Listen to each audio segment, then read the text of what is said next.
Jim Soper speaking. Yeah, it has. Can you hold on one second?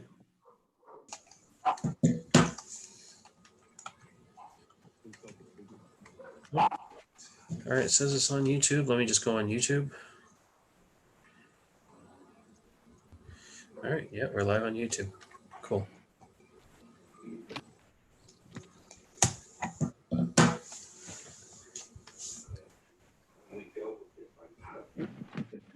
Is everybody in that needs to be in?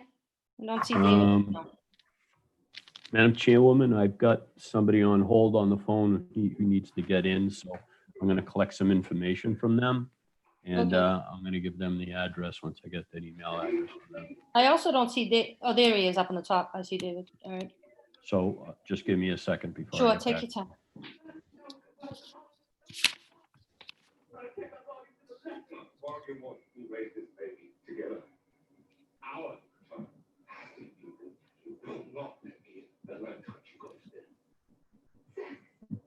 Is that what they did? You need a good fuck and you can't find one. I hear there's some lovely girls who would just die of your English accent. Madam Chairman, Yes. Mary, Yep. do we have Mr. Colabetta? Yes, I believe. Let me check. Yeah, he's right up here on the second row left. I think he's under a different name tonight on email. He grew a beard. That's what Yeah. you. Yeah, he Oh. grew a beard.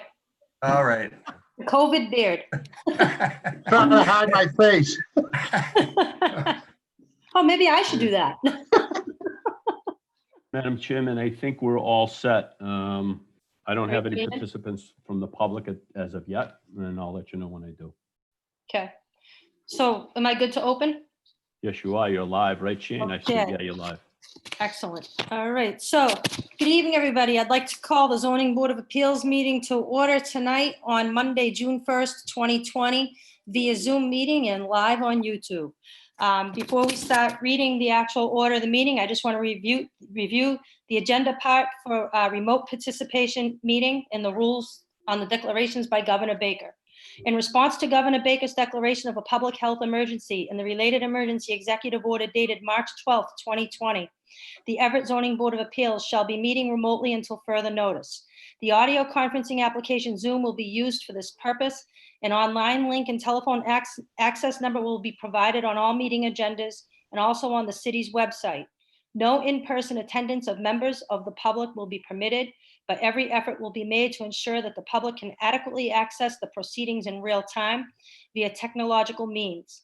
In the event that we are unable to do so, despite best efforts, we will post on the city's website an audio or video recording, transcripts, and other comprehensive record of proceedings as soon as possible after the meeting.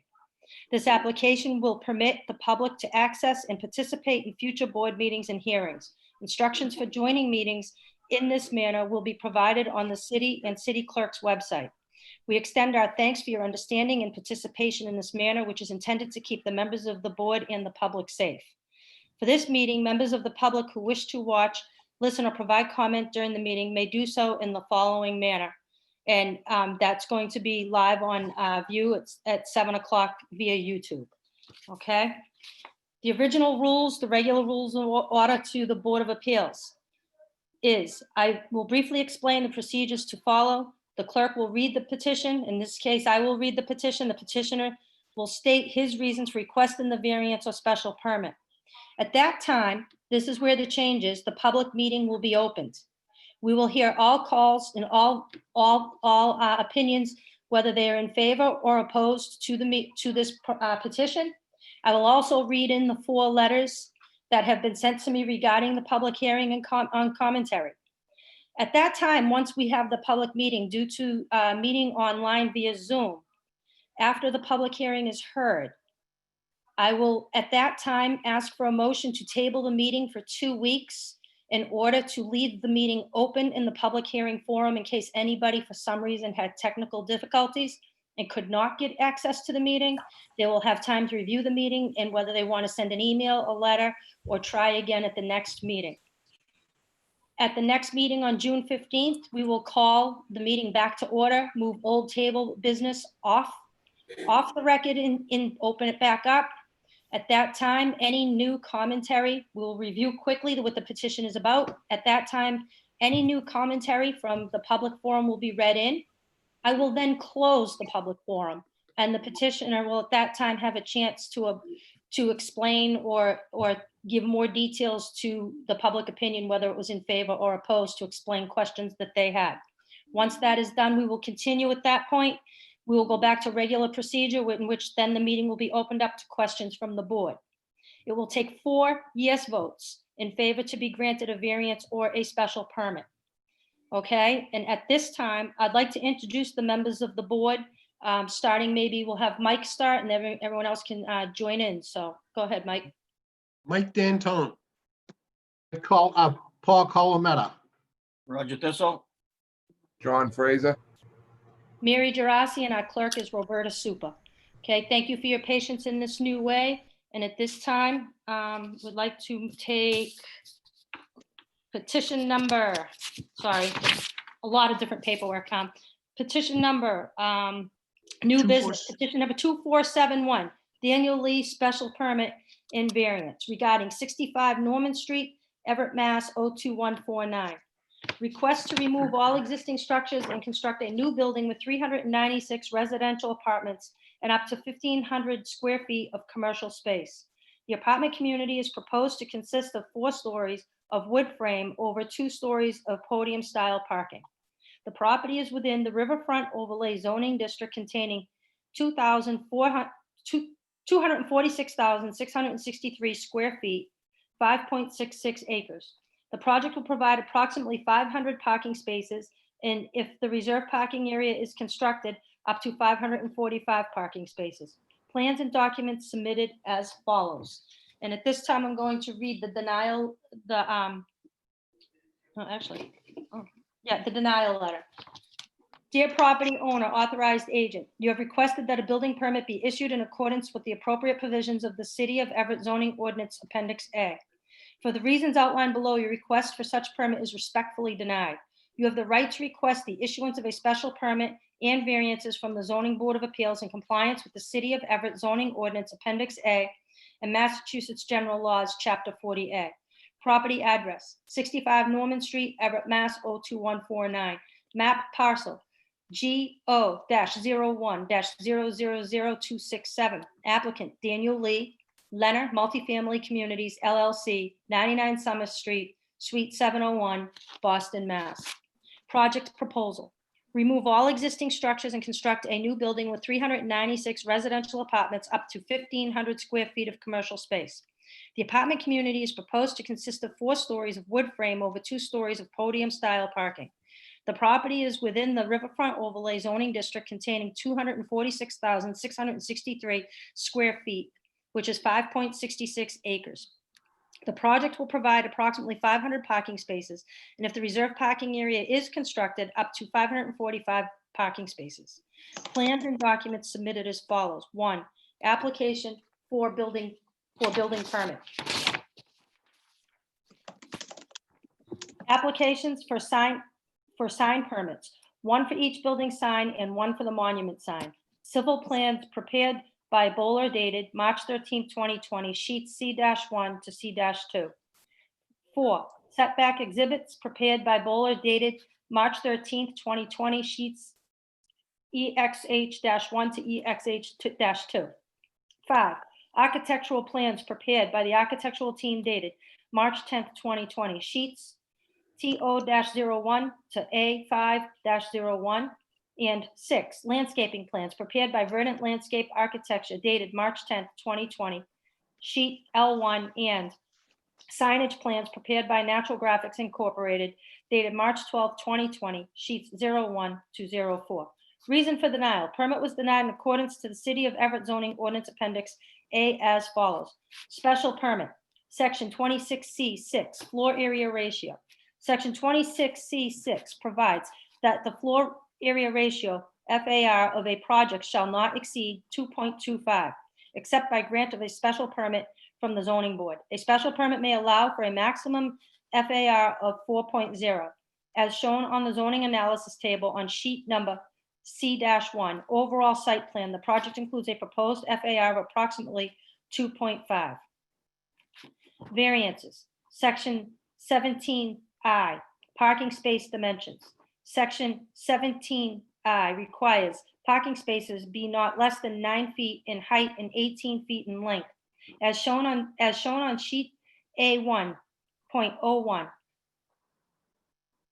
overall floor plan level 1, and sheet A1.02, overall floor plan level 2. A variance is required for 100 parking spaces designed to be compact parking spaces, 8 feet wide by 17 feet deep. 2, section 17I, curb cut width. Section 17I states that no driveway or curb cut shall exceed 30 feet in width. As shown on sheet number C-1, there is an existing curb cut that is 40.9 feet in width and an existing curb cut that is 45.6 feet in width. These curb cuts may be modified during the project construction. Number 3, section 17L, screening of parking area. Section 17L provides that a wall, barrier, or fence of uniform appearance at least 5 feet high, but no more than 6 feet above finished grade or above roof level is required to protect abutting properties from headlight glare from a parking lot. Such wall, barrier, or fence may be opaque or perforated, provided that no more than 50% of the face is open. Detail 30 on plan sheet number A5 that .01 shows a screening wall in the parking garage that is 3.5 feet in height. While some areas of the wall are more than 50% open, on average, the wall is less than 50% open. 4, section 26C2, front yard setback. Sections 26C2 requires a minimum front yard setback of 10 feet. As shown on setback exhibits, sheets number EXH-1 and EXH-2. The proposed building's canopy encroaches 4.9 feet and projecting sign encroaches 2 feet into the front yard setback, requiring variances for those dimensions. Number 5, section 26C5, height of building. Sections 26C5 limits the height of a building to 65 feet with a maximum of 5 stories, as shown on plan sheets number A4, 4.01 and A4.02, building elevations. The proposed building height is 70 feet and 6 stories. The proposal requires a height variance of 5 feet and a variance for 1 story. And the exponent down below shows, number 1, as shown on the plans, the elevation of the top of the roof of the building is 78 feet, 4 inches. The average grade plan of the project site is 8 feet, 4 inches.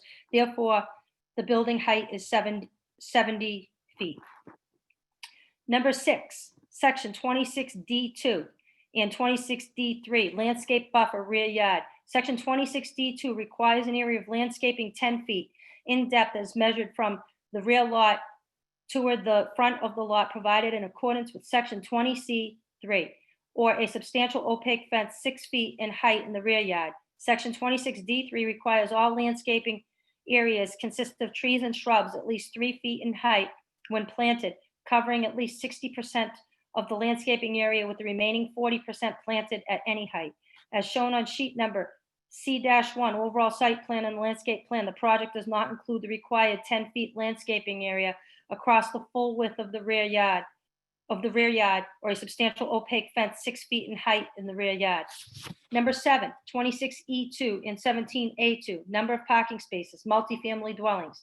Section 26E2 and section 17A2 require 2 parking spaces per dwelling unit for multifamily units. As shown on the zoning analysis table on sheet number C-1, overall site plan, the project's residential units require 792 parking spaces, and the project includes 500 parking spaces for a proposed parking ratio of 1.26 parking spaces per residential unit. The proposal requires a parking variance of 292 spaces. Section 26E2 and 17A5, number of parking spaces, restaurant uses. As shown on the zoning analysis table on sheet number C-1, overall site plan, the project is designed to include ground floor commercial space in the southwest corner of the building, which may be a restaurant use. The parking ratio for restaurant use is 1 parking space for every 4 seats in a restaurant, as shown on the zoning analysis table on sheet number C-1, overall site plan. A restaurant area in this space will require 13 additional parking spaces that will not be provided on site. The proposal requires a parking variance for 13 spaces associated with the restaurant. Number 9, 26F1, wall sign area. Section 26F1 limits the area of any single wall sign to 50 square feet and the total area of all wall signs to 150 feet in the area. As shown on plan sheets numbers 01, 02, and 04 of the signage plans, the proposed blade sign together with the placeholder retail wall sign and the canopy sign provide a total of 236 square feet of wall sign, which requires a variance of 86 square feet. Number 10, 26F2, freestanding sign area. Section 26F2 limits the total area of all freestanding signs identifying on-site tenants to 50 feet in area. As shown on plan sheets number 3, the signage plans, the proposed two-sided monument sign provides a total of freestanding sign area of 166 square feet, requiring a variance of 116 square feet. Number 11, section 28.4, land disturbance permit. Section 28.4 provides that no person shall perform any activity that results in disturbance of an acre or more of land unless granted a land disturbance permit by the zoning board. In consultation with city planning staff and as recommended by the planning board, it was determined that LMC should request a variance from this provision as the project is subject to the provisions of Chapter 15 and 15A of the general ordinance. Number 12, 29.4, stormwater management permit. Section 29.4 provides that no person shall alter the drainage characteristics of an acre or more of land unless granted a permit by the zoning board. In consultation with city planning staff and as recommended by the planning board, it was determined that LMC should request a variance from this provision as the project is subject to the provisions of Chapter 15 and 15A of the general ordinance. James Sopa, Building Commissioner, dated May 7th, 2020. Please be advised that you have 30 days from the date of this refusal to appeal this decision. And I believe that is the petition. So at this time, Attorney O'Neill, would you like to begin to present the petition? Thank you, Madam Chairman. Members of the board and assembled public, my name is David O'Neill. I'm an attorney in Everett, and I represent the applicant, Lennar Multifamily Communities. And thank you to Alice Anderson of Lennar Multifamily Communities, who's just put up our agenda for the night, a little overview of what we've got for you here. And first of all, thank everyone who's been able to assemble the technology to keep the project moving in Everett, and in fact, all of the projects that are continuing to move in Everett. As I've said before, this isn't happening everywhere in the country. There are cities that are suffering an end to their development because they haven't been as forward-thinking as the staff here in Everett and Mr. Soper and planning board members and planning staff. And as I've said before, everyone who's worked hard to keep this process going. And it's great because this is a project that is truly transformative for the region. If I can, before we get into things relative to the site, I think everyone is familiar with the area and where this is located down at the corner of Norman Street and Air Force Road. The significant geographical markings of this area known to us all as the place where they stack up the cargo containers down next to Air Force Road. And what they do with those cargo containers, I guess, has been a bit of a mystery for us for decades, but hopefully we're going to be putting something that is we can be much more proud of and much more attractive than what's there now. Let me take a moment to introduce, first of all, the developer, Lennar Multifamily Communities, aka Lennar, aka LMC. They are a nationwide home builder, traded in the on the big board, as they say, a very well capitalized national developer.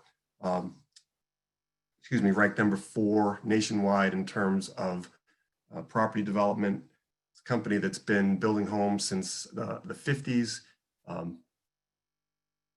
Developments across the country, and all marked by a hallmark of quality that is the trademark of a successful company that can be in existence for over 60 years.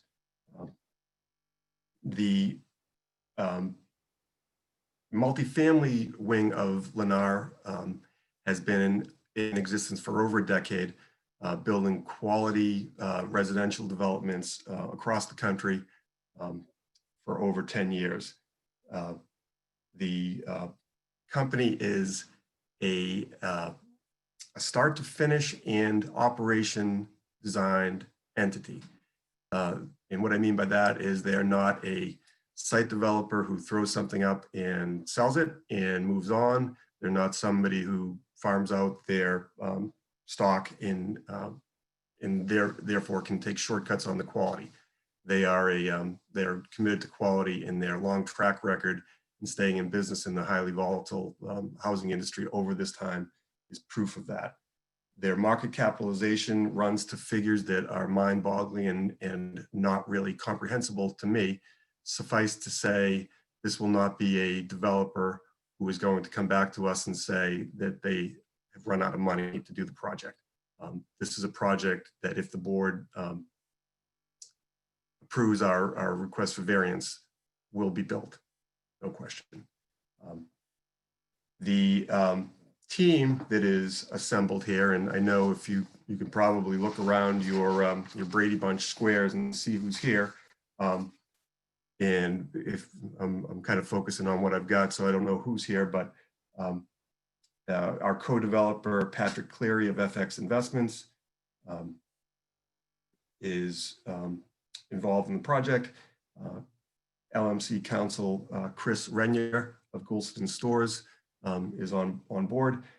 Tom Schultz of the architectural team, TAT, done work in the area, drove by a fantastic project that they're building in, that they designed rather, in Quincy over the weekend. Steve Martirano and Zach Richards of Bowler Engineering, who are very familiar to building staff and development and planning staff in Everett, having worked on the casino project. And although it wasn't before the ZBA, they were very involved with the planning board site plan approval of the 35 Garvey Street project, another project across town. Also with us is Katia Pozzialdo of Verdant Landscape Architects, and the landscape architecture of this project is stunning, and you'll see a bit of that as we take you through in a few minutes. Finally, I think the last person to introduce from our team is Andrew Arsenault of Van Ass Associates, our transportation consultant. Played a very important role in establishing the needs in the transportation mitigation that will make this a very seamless addition to our community, such as a 396 unit apartment that is going into, as I said, really a frontier of development down in the district south of Main Street. And the graphic that Alice has put up in front of us gives us a really excellent context of where this property is going. It is really going to be the entrance to the 7 Acres Park. I know we're not calling it 7 Acres Park, but the new branding name hasn't stuck in my head yet. So the beautiful park that we've built up on Air Force Road is now going to have a worthy entrance. It's also sited next to some incredibly vibrant cultural opportunities from Night Shift Brewery, which is going to re-emphasize their Boston roots and not be expanding into some other markets in light of presently in light of the market conditions. Short Path Distillery, Bone Up Brewing, the Barbarian Enterprises, including Sky Zone, Metro Rock, the Climbing Center, Revolution Axe.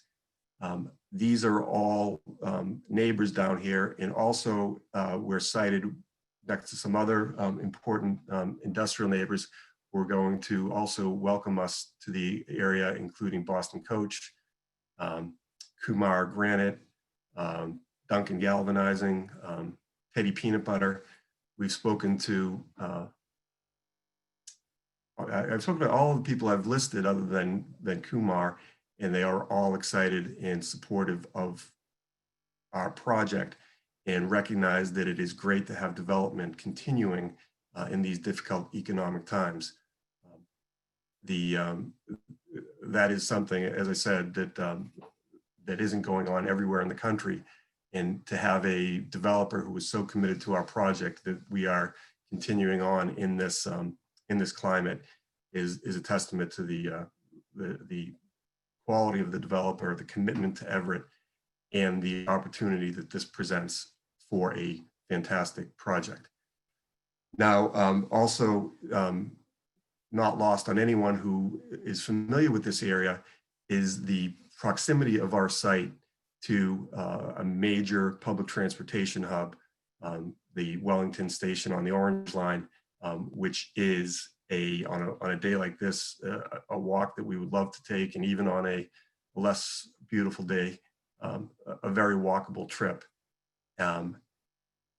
Further, the bus routes and the opportunity for some shared transportation modalities that will be part of our transportation management plan, shuttles, blue bikes, information, things that will allow this site to get its residents from here to where they're going, and certainly without any impact on Everett's residential neighborhoods.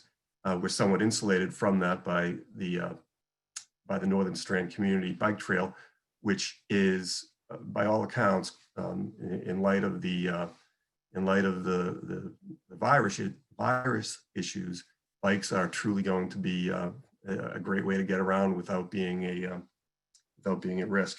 And we have reached out, and we're looking forward to partnering with both Blue Bikes and the Northern Strand folks in order to maximize that. So this is an area, and my final comment on this site plan location, in our development of this site, I've spoken to some of the other developers in the area back since we started working on this and kind of rolling it out to the mayor and planning staff almost a year ago. There was some, boy, that's an ambitious place to go. Those same developers are now knocking on the doors down there because they see what Lennar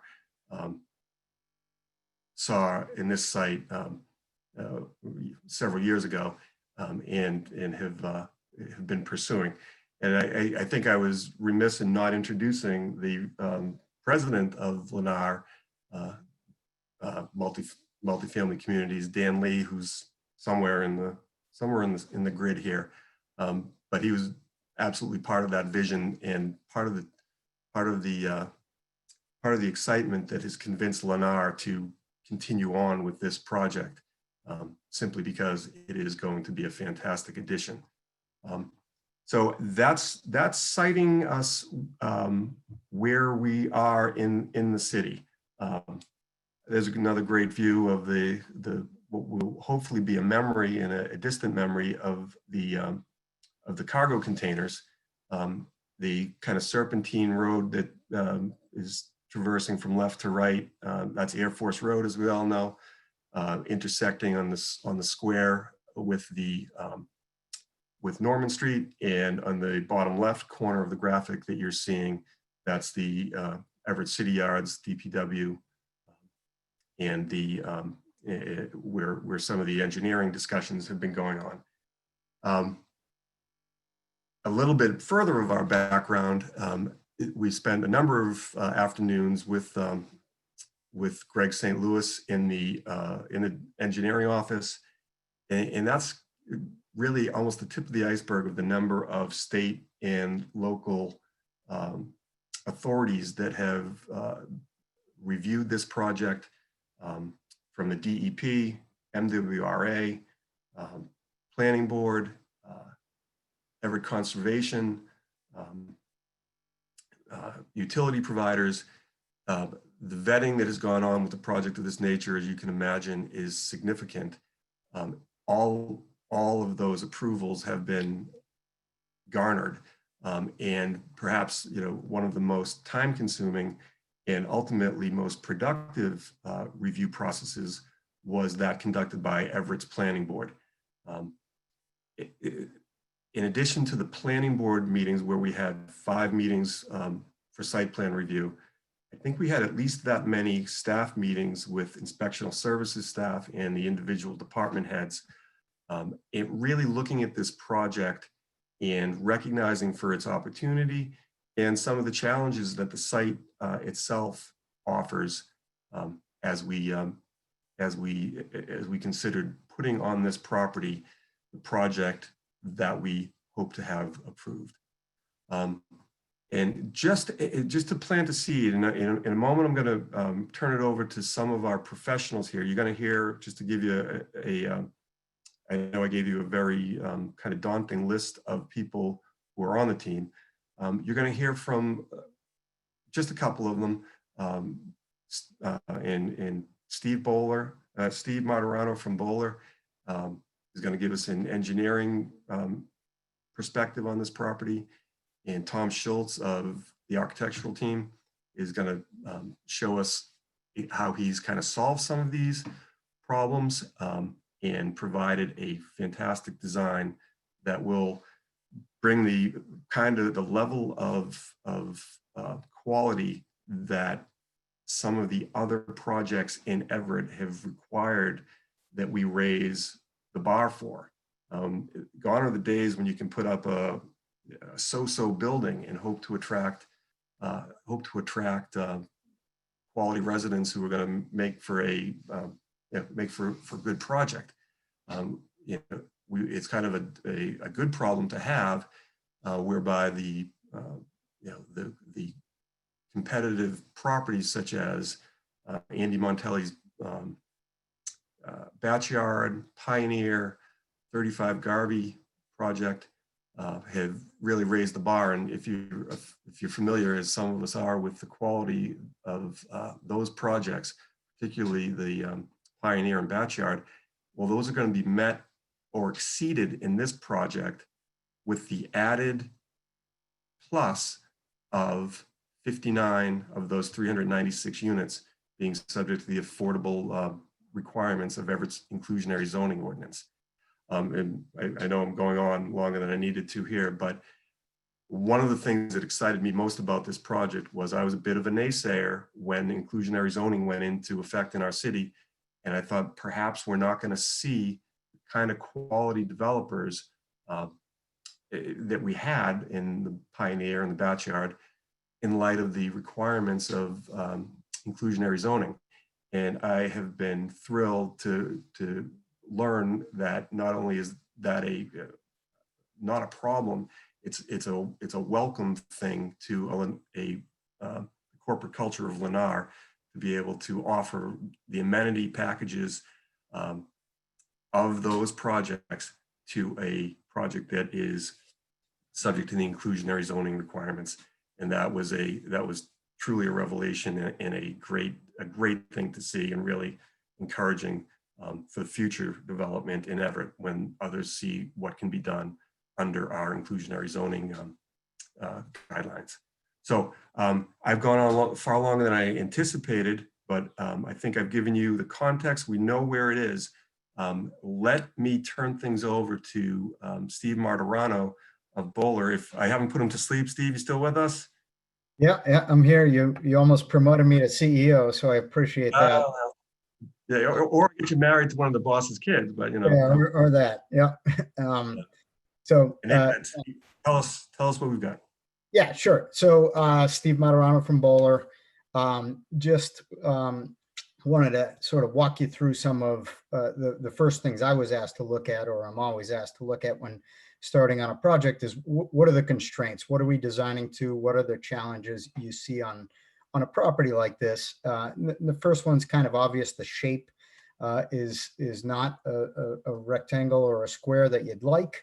It's got some awkward angles and some curves and some pinch points in the property. So that's challenge number one. That's primarily based on Air Force Road. That is that serpentine road along the right side of the page here. Was a city taking to construct that road a few years back, and it really shaped out what this parcel is. That's since been formalized through the planning board as a standalone lot outside of Air Force Road. So that was challenge one, is the property's a difficult shape. Then two, you've got on the left-hand side of your page, there's these pink areas, and those are easements that benefit the industrial abutters to the west and north of the parcel. So there's access easements to those properties through this property, which obviously has some impacts along those edges. And then in addition to that, you have easements for some state and city infrastructure. So the blue lines sort of running north-south in the middle, and there's a smaller one off to the right side. Those are MWRA sewer infrastructure, and there's some very large sewer mains draining large regional sewer mains through those areas. So we've spent a lot of time looking at those and working with the MWRA through the process to make sure we're not impacting their infrastructure. And then the yellow hatch in between those two blue ones is a city municipal sewer and water easement. So again, working with the DPW to make sure we've got their interests considered. So we've got a lot of easements, and then there's these purple hollow fingers, we call them, that creep onto the property. And what those are former tidelands. So little fingers that came out from the river that really fed these areas, or started in these areas and then fed out to the river. They're former filled tidelands, which are jurisdictional under DEP's waterways regulations, and Chapter 91 is the common term. So there's requirements that we had to follow for DEP. We're in that process with them, pursuing a license for filling those areas and working in those areas. That triggered a MEPA process. So we went through MEPA, and MWRA was heavily involved in that piece, as well as the city planning staff. And there was a public process there as well. So I just listed a bunch of constraints that exist today. There's also a future constraint that's coming soon that we need to factor in, which is floodplain. So this area is not in the floodplain today, but an additional constraint that we're aware of based on our working with the planning and DPW staff, that there's a floodplain projected for this area as well. And there's also a part of that is, not surprising for floodplain areas, is a very high groundwater table. So that's a heavy list of constraints that you could say make this site challenging.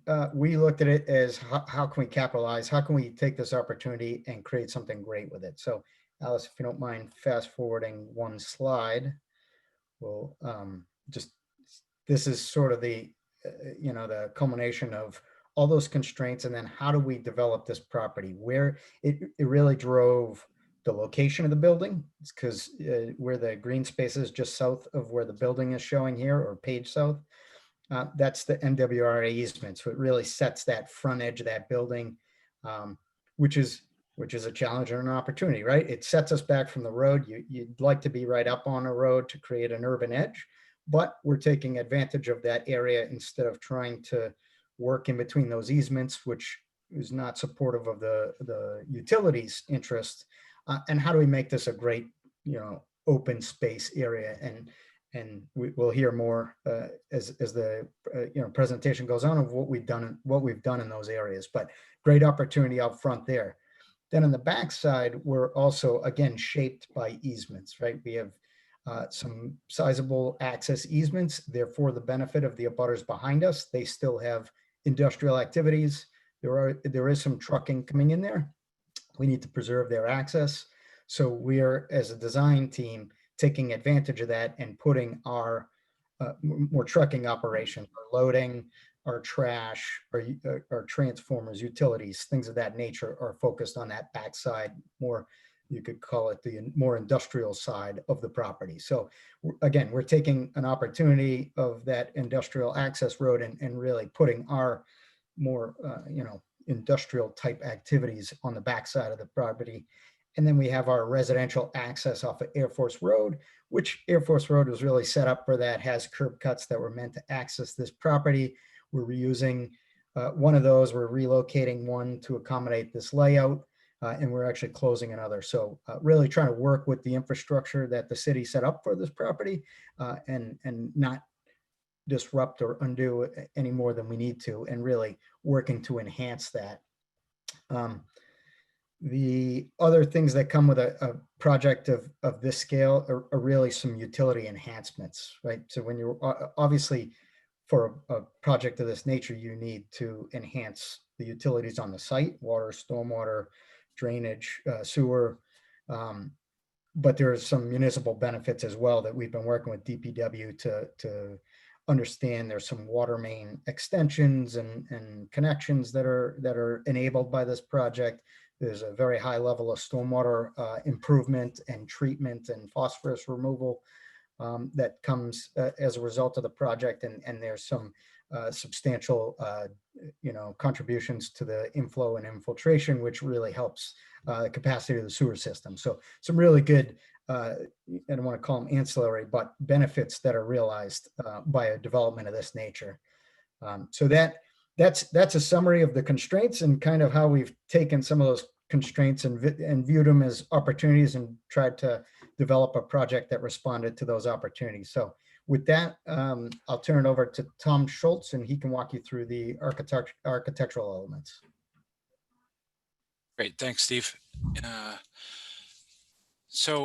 The building as rendered in a site plan in blue is 4 stories of a double loaded corridor building over a 2-story garage podium for a total of 6 stories, as was mentioned before. This creates these 2 outdoor enclosed courtyards, one with a pool and then the other one we're calling a cyber deck. As Dave mentioned earlier, there are 59 inclusionary units allocated throughout the building on every floor across the various unit types, and they'll be indistinguishable from the market units. One of our, we like to say design challenges. This project definitely has those challenges, but I think that we've risen to the occasion and created a nice project here. But one of the primary design challenges that we've have was to create a sense of place while currently surrounded by primarily industrial uses. And then this is further complicated by those rather imposing easements that you see and Steve just talked about. As Steve mentioned, also the project will continue to provide access across the site to the properties to the north that do not have formalized street frontage. The easements, have essentially created the allowable footprint that we could work within, but then we've tried to create a regularized building footprint with more orthogonal geometry. And that has afforded us a way to break down the massing by creating sort of kinks to the footprint and steps to the facade, primarily along Air Force Road, where we have a very long frontage. The other thing that's very apparent in this site plan is the amount of green space. The pervious area is over 1 3/4 acres. From what's there today is a substantial improvement. The publicly accessible open space is well over 2 acres as well. And I'll go into details of 4 of our primary landscape zones in a few slides. Next slide, please, Alice. So this is a view of the corner of Norman Street and Air Force Road, Norman on the left, Air Force Road on the right. The overall design strategy was to create contemporary building language that fits in contextually. The underlying facade organization is referred to as tripartite design, where you have a base, a middle, and a top, and you'll see that throughout these perspectives. That's developed further uniquely through changing scales, material, fenestration, color, detailing. Um, this allows the project to have visual variety and still relate to the diverse context that the urban setting offers while the district transforms over time. The building's architectural vocabulary is really intended to respect the district's industrial roots, all while looking forward to the future and future development of the neighborhood. In general, the building has a really strong base or a podium, primarily because of that two-story garage. It's just naturally a two-story podium with 4 stories above. We've broken that in a few places to give a little variety.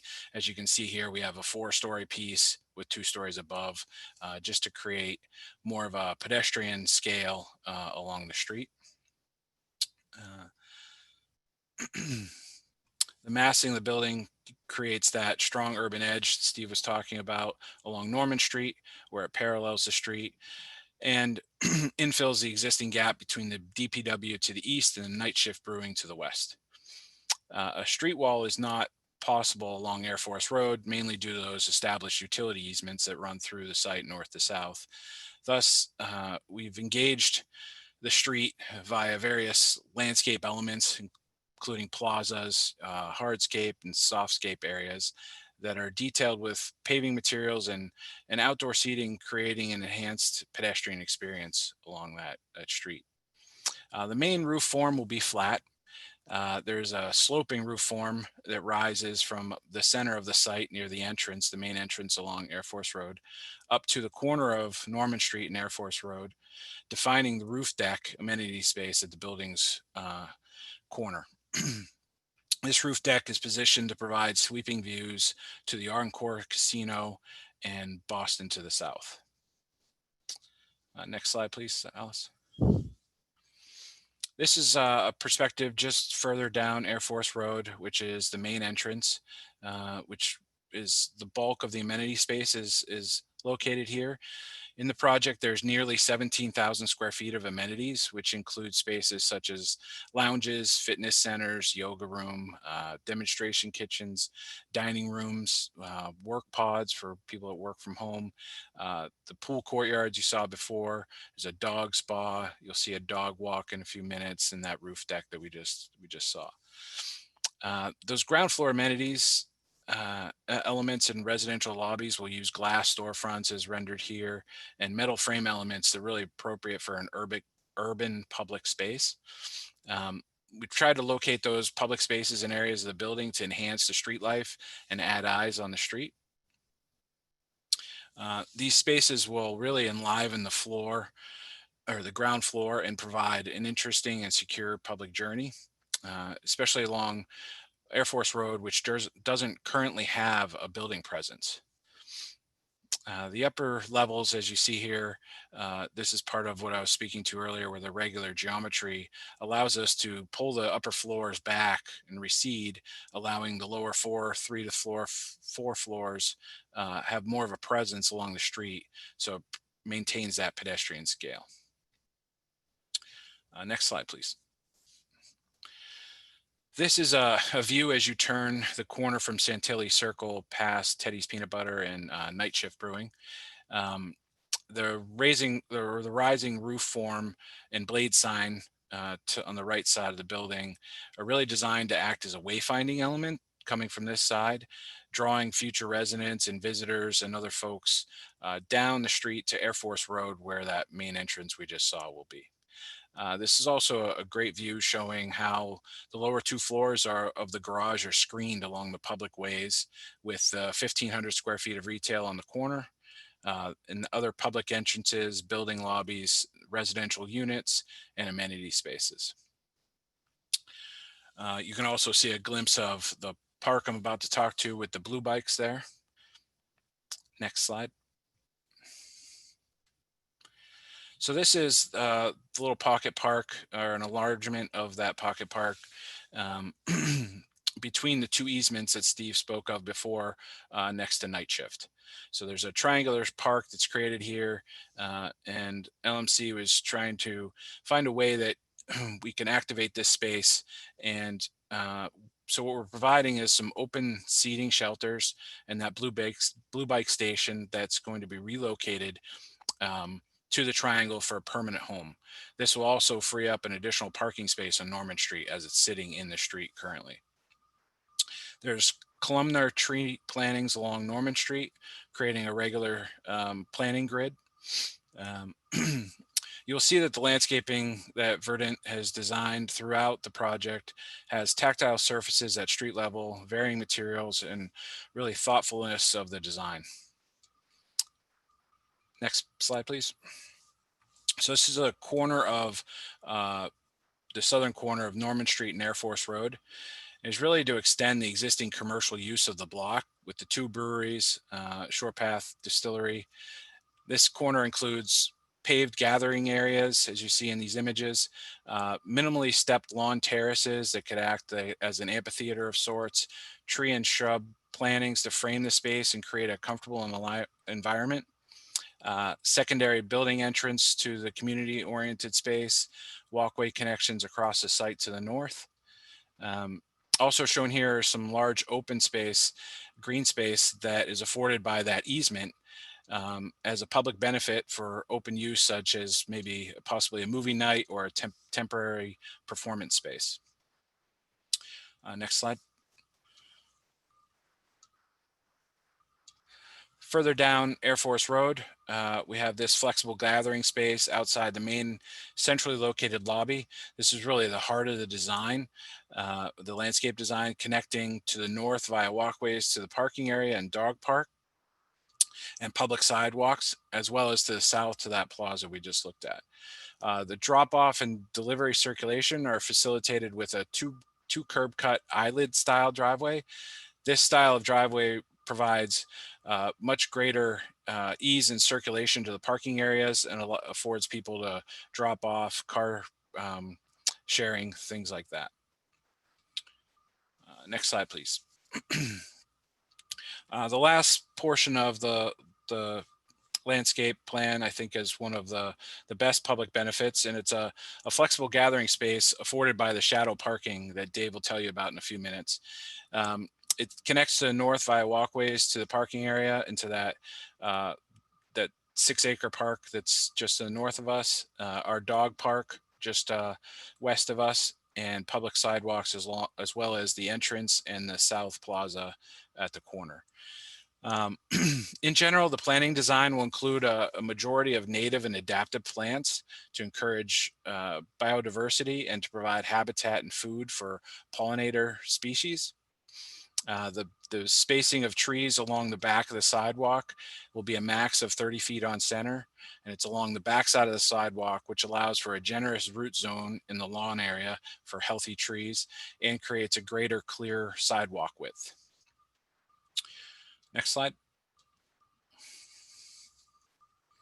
So just wanted to pull back one more time and show you how well we've detailed that landscaping area and remind you that that publicly accessible open space is over 2 acres. You know, the site plan greatly increases the amount of green space and permeable surface compared to what's there today. The corner Air Force Road and Norman Street will have a hugely improved view shed and potential to be activated, welcoming in the public, hosting farmers markets, performances, other activities in support of the neighborhood. And we truly hope it becomes the cornerstone of the neighborhood. That's all I had. Thank you. Thanks, Tom. The work you've done here is tremendous. And your designs are fantastic, really top shelf. And you use some words there that I had to jot down because I'm going to look them up later. But the translation is this is going to be a great community asset, and congratulations for putting together a project that is truly going to enhance the area. So that's kind of an overview of the developer who is positioned and has been positioned to put together this team, to acquire this parcel, to establish this plan, to tap into some creative engineering skill to address some of the challenges and put together a design plan that is going to produce a stunning addition to our city. All of those great possibilities have a need for some relief from the zoning requirements and the established zoning ordinances. Before I I'm going to take you not in quite the same depth as Chairman Gerasi went through with her in her introduction, but I do want to talk to you about the 13 areas of relief that we need in order to bring this possibility to fruition. The greatest plans in our imaginations get confronted with the realities of our site and the geographic constraints of what we're presented with. And when you add in the third leg of that three-legged stool, what the established rules are in the zoning guidelines, that is, and I don't have to tell you, what the Zoning Board of Appeals is confronted with. We want to bring you this fantastic project, and we need some help. And that is a number of areas of relief.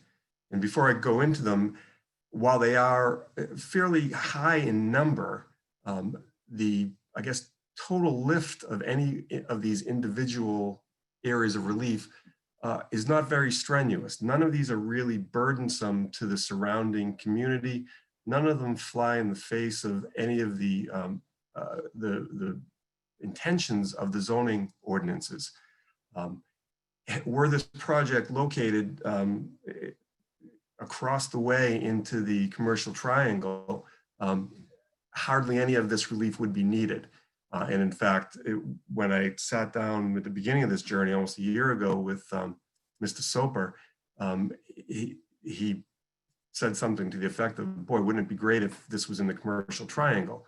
It would just go. Where, again, our geography puts us in the Riverfront Overlay District. And in order to really achieve what we are achieving, which is a transportation-based quality development, totally in keeping with the intentions of the Riverfront Overlay zoning ordinance, bring the vitality, the street life, the people that will turn this area into a truly great addition to our city. That's what we need to reconcile with the zoning relief that we're seeking. So, the floor area ratio, just to start them in number, the 2.25 allowed under the code, we are slightly exceeding, and that really goes to the amount of usable space on the property that we have. It's important to note that the ordinance contemplated up to a 4.0 floor area ratio with a special permit, but we're not quite there. We are asking for relief of that 2.5. The parking space and dimension. The reality of our current vehicles is somewhat different than the size of the vehicles that were maybe in vogue at the time our zoning ordinance was written. So we're looking to get a little relief and have some smaller parking spaces. It's just practical. It allows us to put more parking in the same space. It's a good use of our space. And one thing I want to put there, we've got a couple of parking relief. I don't have to tell anyone on this board that the city has embraced a goal of really minimizing the number of cars that we have in our city and in the traffic that they contribute to. We're fully on board with that vision. There were times in our discussions with the city where the city was even asking for less, or suggesting that we have less parking than we might have been proposing. And we've done some creative things with that, which I'll get into in a moment, with some of the other parking relief that we're seeking. The curb cut width. Now, a number of these items of relief that we're seeking, you might say we're being a little bit picky and perhaps a little bit overly cautious. You know, in being that way, we're really looking down the road to you know, some other set David, of. can I interrupt for a second, please? One of our members has been bumped out. And we're waiting for him to get back. I guess he'd want to hear the whole presentation as well. Absolutely. Who do we lose? We lost Colometta, Paul Colometta. Okay. He just texted everybody to tell. Yeah, to say, he just said he got, I just saw the text. He just said he got bounced out. I told him to try to get back in now, so he's trying. Okay. I just didn't want him to miss the presentation. All right. No, great. Thank you very much. That's good to know. I don't know where he went off on. Maybe we can ask him, but the It just literally was like 2 seconds ago. Yes. Yeah, you had just finished talking about the spaces. yeah, Parking small space. cars, more of them in same space. Good solution to a. Still don't see it.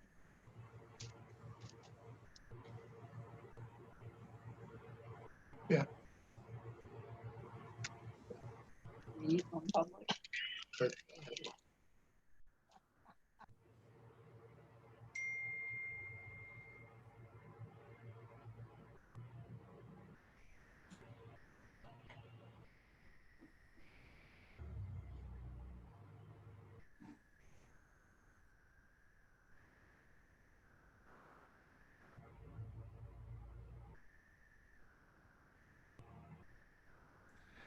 Maybe it's Phil, or we can, let me review some of those vocabulary words that Tom introduced. Orthogonal geometry. I just think it's an interesting looking building. Not a square, I think it means. I think it's like octagon, like not a square, but not with 8 sides, just a different shape. All right, I'll go with that. Tripart. You go, Am I Mary. right? It's just the English teacher with the vocabulary behind her. Breaking down the word. Mary, then you definitely know what fenestration is. No. All right. Tom, help us. Fenestration, that's a good one. It's basically just your window pattern on your facade or your elevation. So it's the relationship of windows to one another. It's your fenestration. I was going to guess the fencing.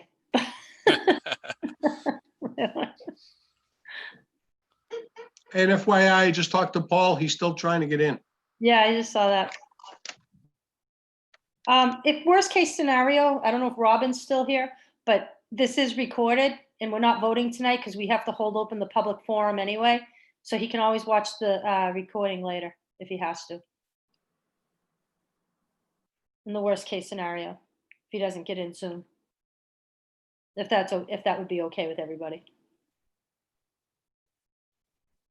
Did Robin give us a thumbs up? Did I see that?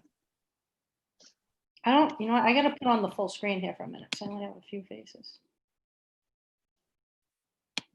Yeah, I mean, that would be fine as long as it's the applicant's comfortable with it. But hopefully he can get back in. Let's give him a Hopefully. second. But we've had to do that before where members have had to, couldn't be there and had to listen to the recording, like when we have it at City Hall. Yeah, he would need to watch the video and Yes. the certification. Yep. Yeah, he could do that.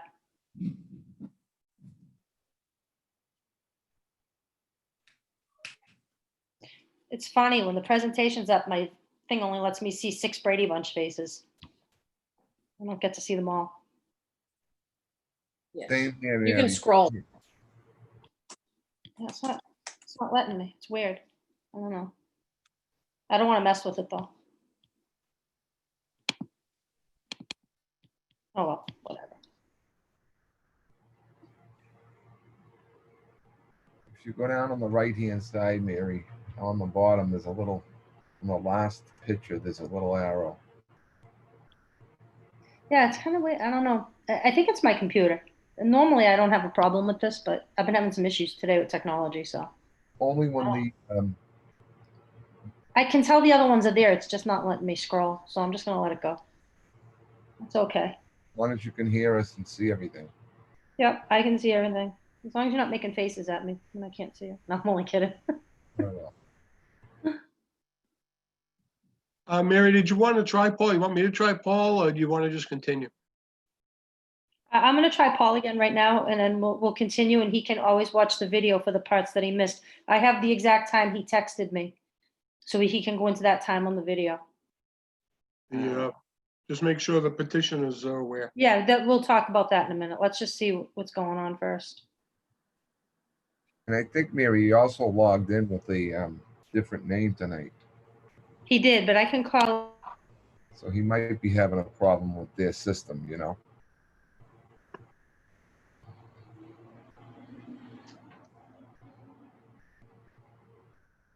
He probably needs some 5G installed in his neighborhood. Thank you, Counselor.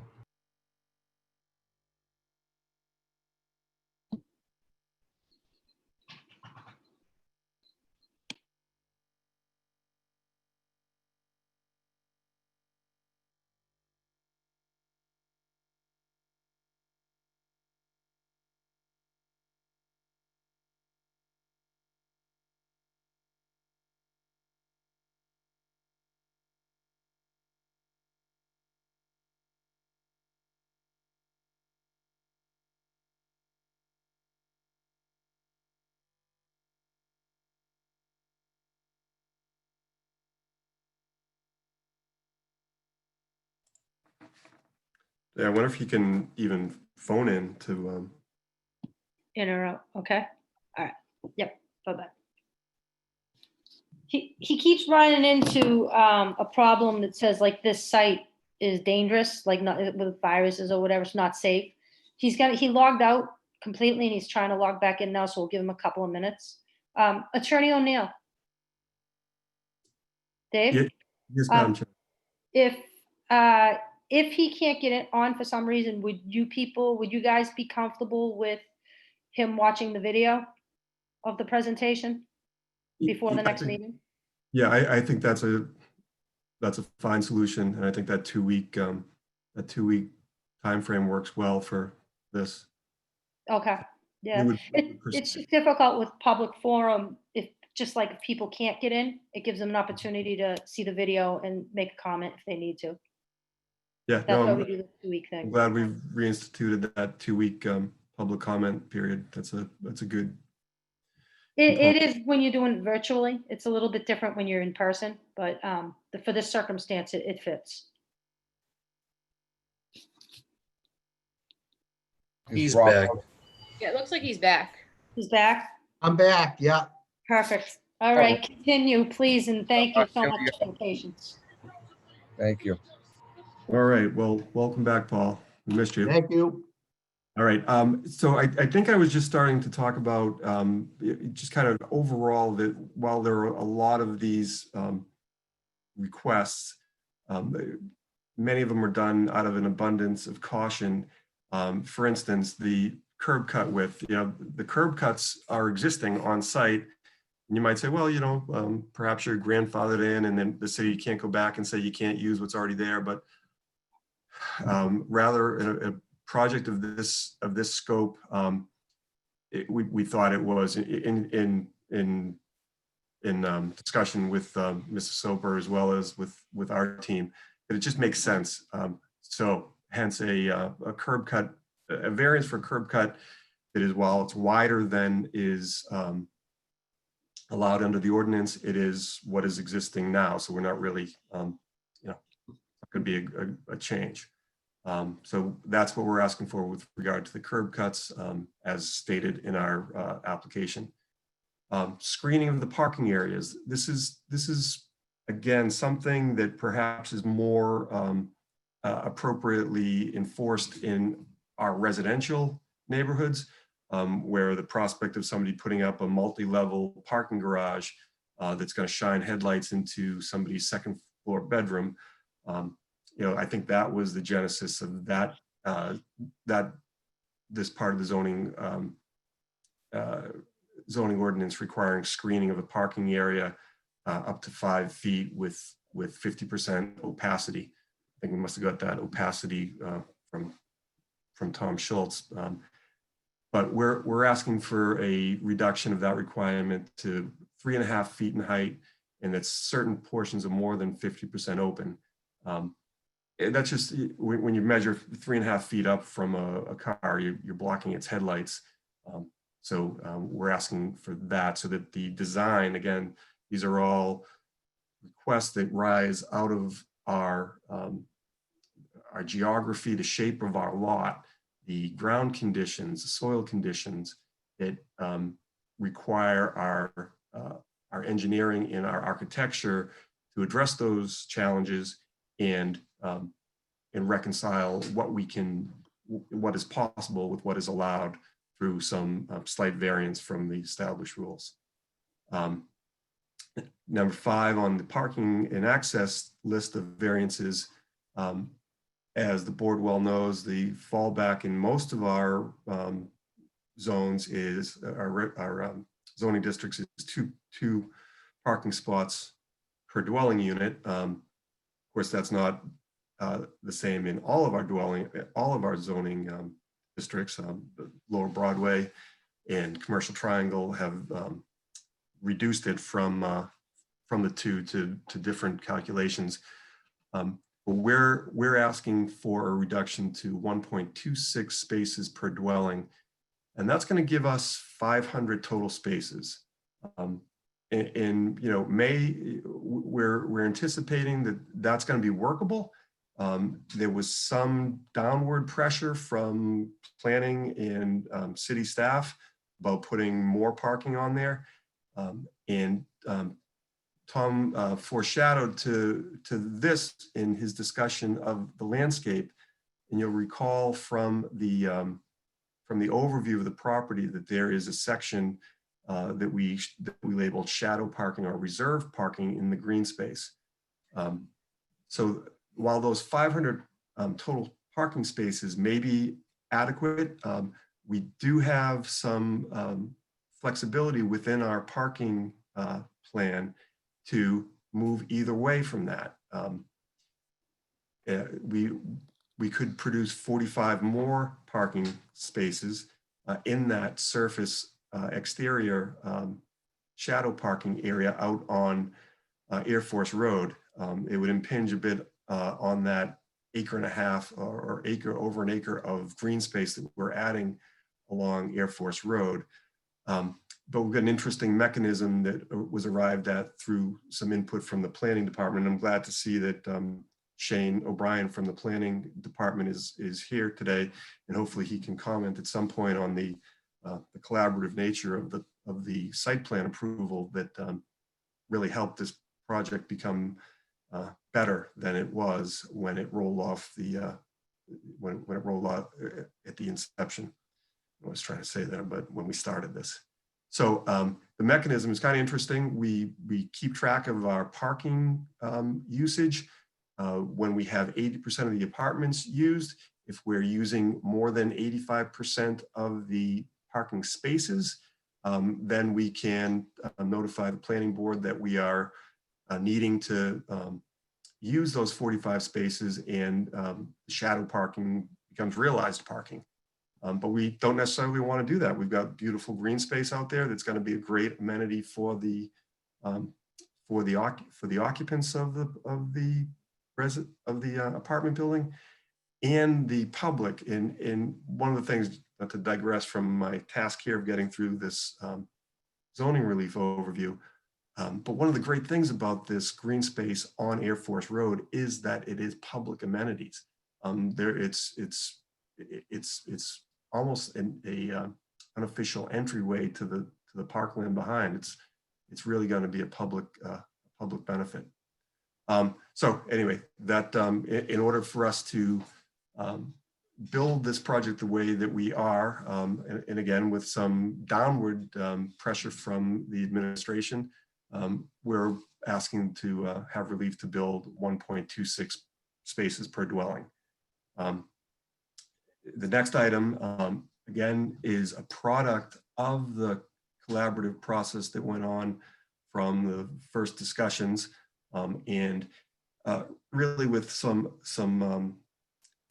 strong advocacy from our planning department about making a part of this property commercial and retail.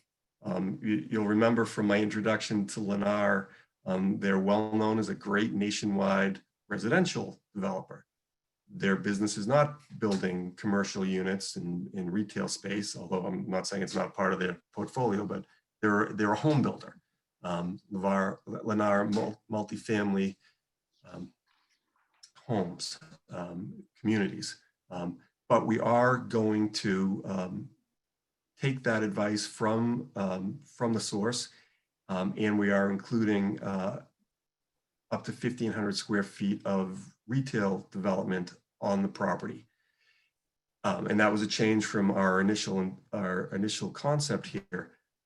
So the plan is that because of the availability of on-street parking, the simple fact that there's going to be a number of people frequenting the restaurant or the other retail use that we're going to put in the ground floor of this apartment building, that we shouldn't be burdened with providing parking where it's not really needed.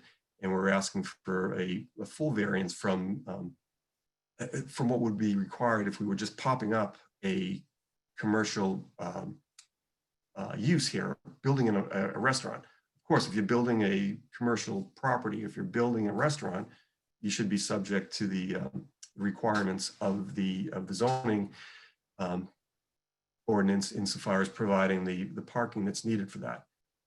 Whereas this is more of a side light to an existing residential property, we would ask that the requirement be waived and that a variance be granted so that the parking can be more organic than putting up a kind of a out of place dedicated commercial parking lot for a more of an organically arrived at customer flow.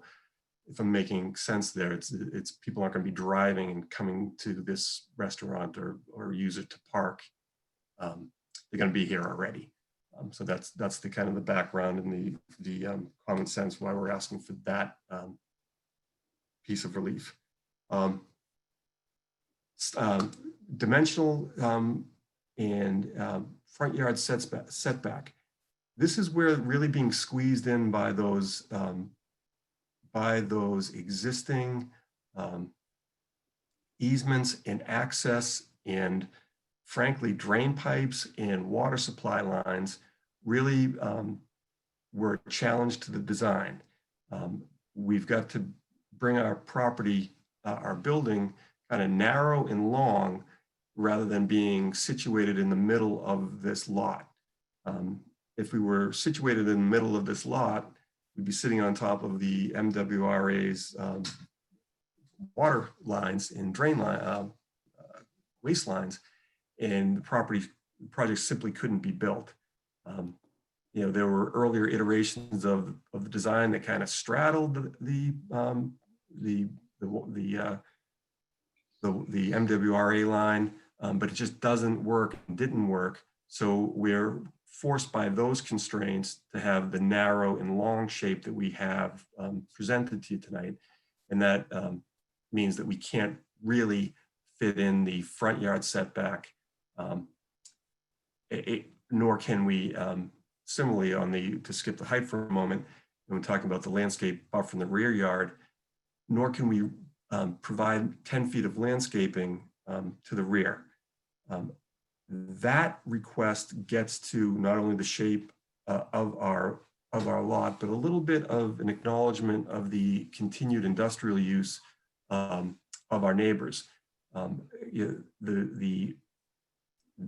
The south side of our lot that borders the access easements to the industrial users, is not an appropriate place for 10 feet of landscaping. Part of our agreement with planning was at some point that we're going to repave that so it's very clear what it is. And in the future, there will be opportunities for other treatment of that rear yard buffer area.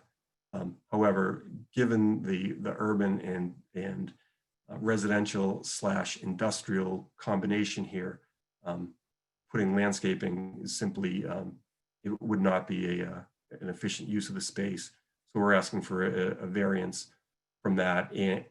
And I'm not quite sure that you could see from the elevations that you saw fully, but if you look at the plan set that is on file, the side of the building that Tom Schultz has designed, it faces those industrial users, is very, it doesn't turn its back on that use in any way, while it does maintain a separation.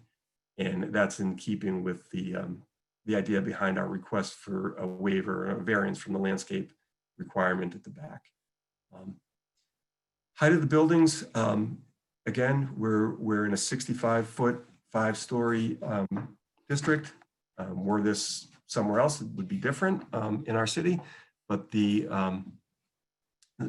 geography and the soil conditions really get to that. And you'll recall, and I'll echo back to Steve Martirano's comments about the high groundwater in this area. You simply cannot dig down and build underground parking in an area that is got a high water level. So the 2 levels of parking becomes the podium on which the other 4 stories of building space sits. And we need the relief for that 5 feet of height and 1 story of building level in order to make this project viable in deliver the fantastic project that we've shown to you. In this area, one of the concerns that I always have when asking for a height variance is, what's around.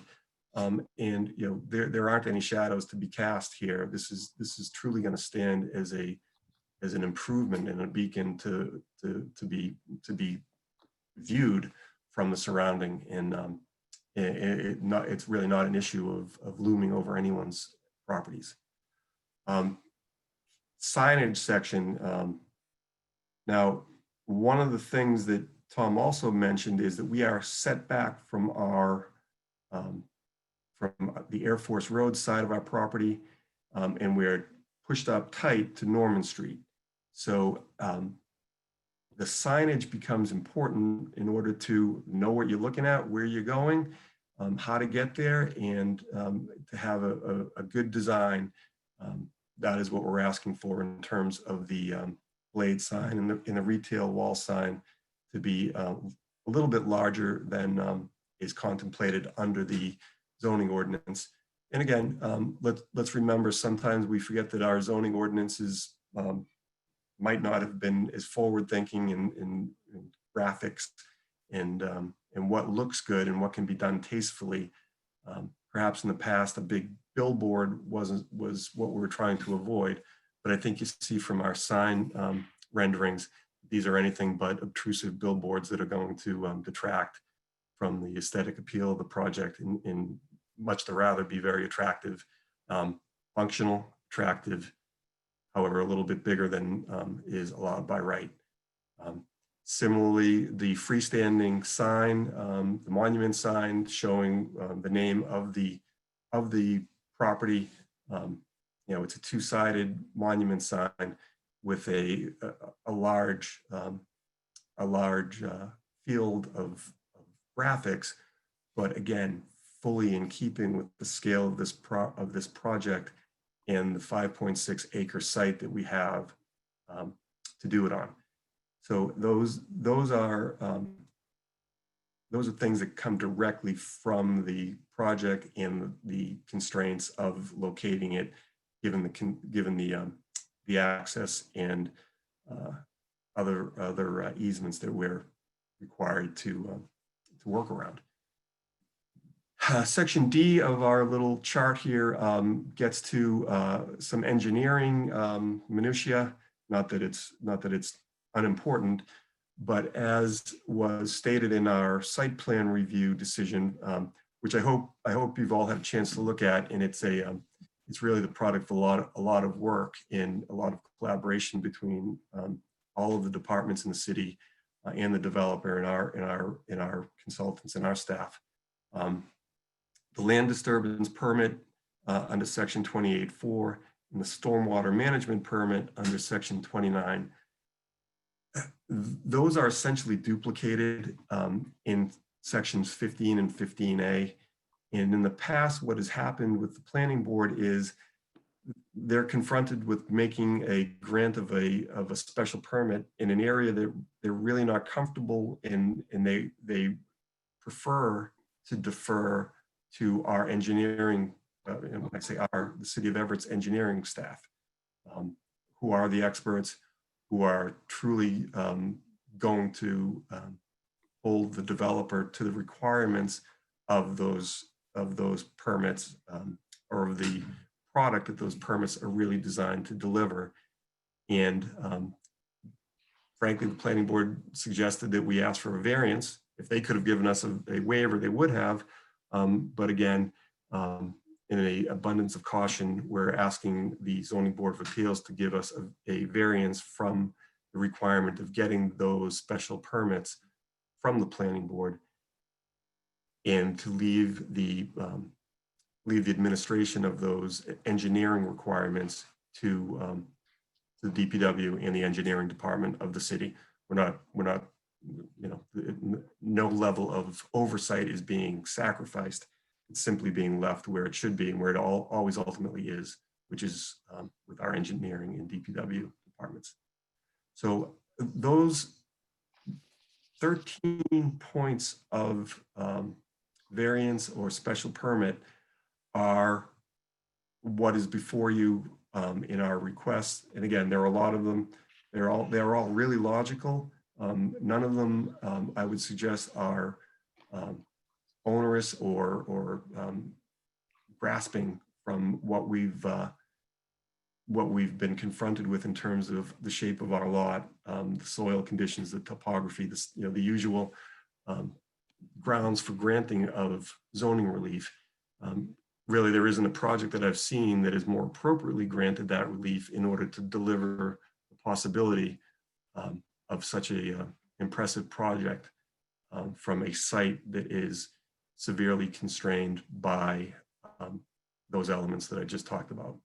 So that, and thank you, Alice, for putting us something a little bit more interesting to look at than zoning ordinance verbiage. Again, looking back to our project from the Norman Street side of it and seeing where that ground floor retail will fit into this beautiful residential project. So with that, that is what I have for our, and I know I've gone on longer than I anticipated.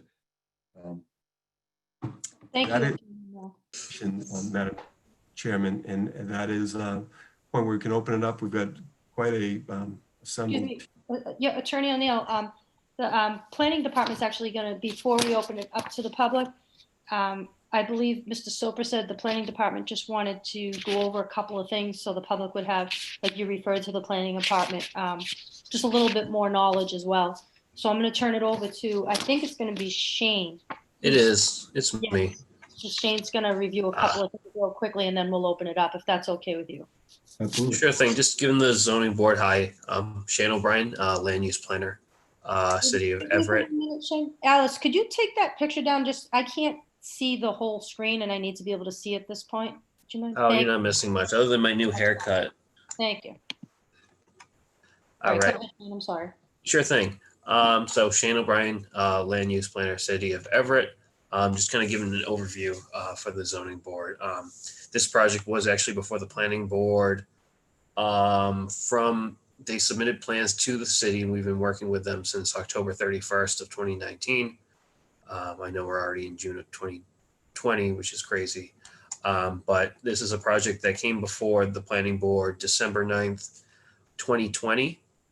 And in that first meeting with the planning board, the applicant, like today, went over the project with the planning board, kind of showed some early concepts and early design of the project.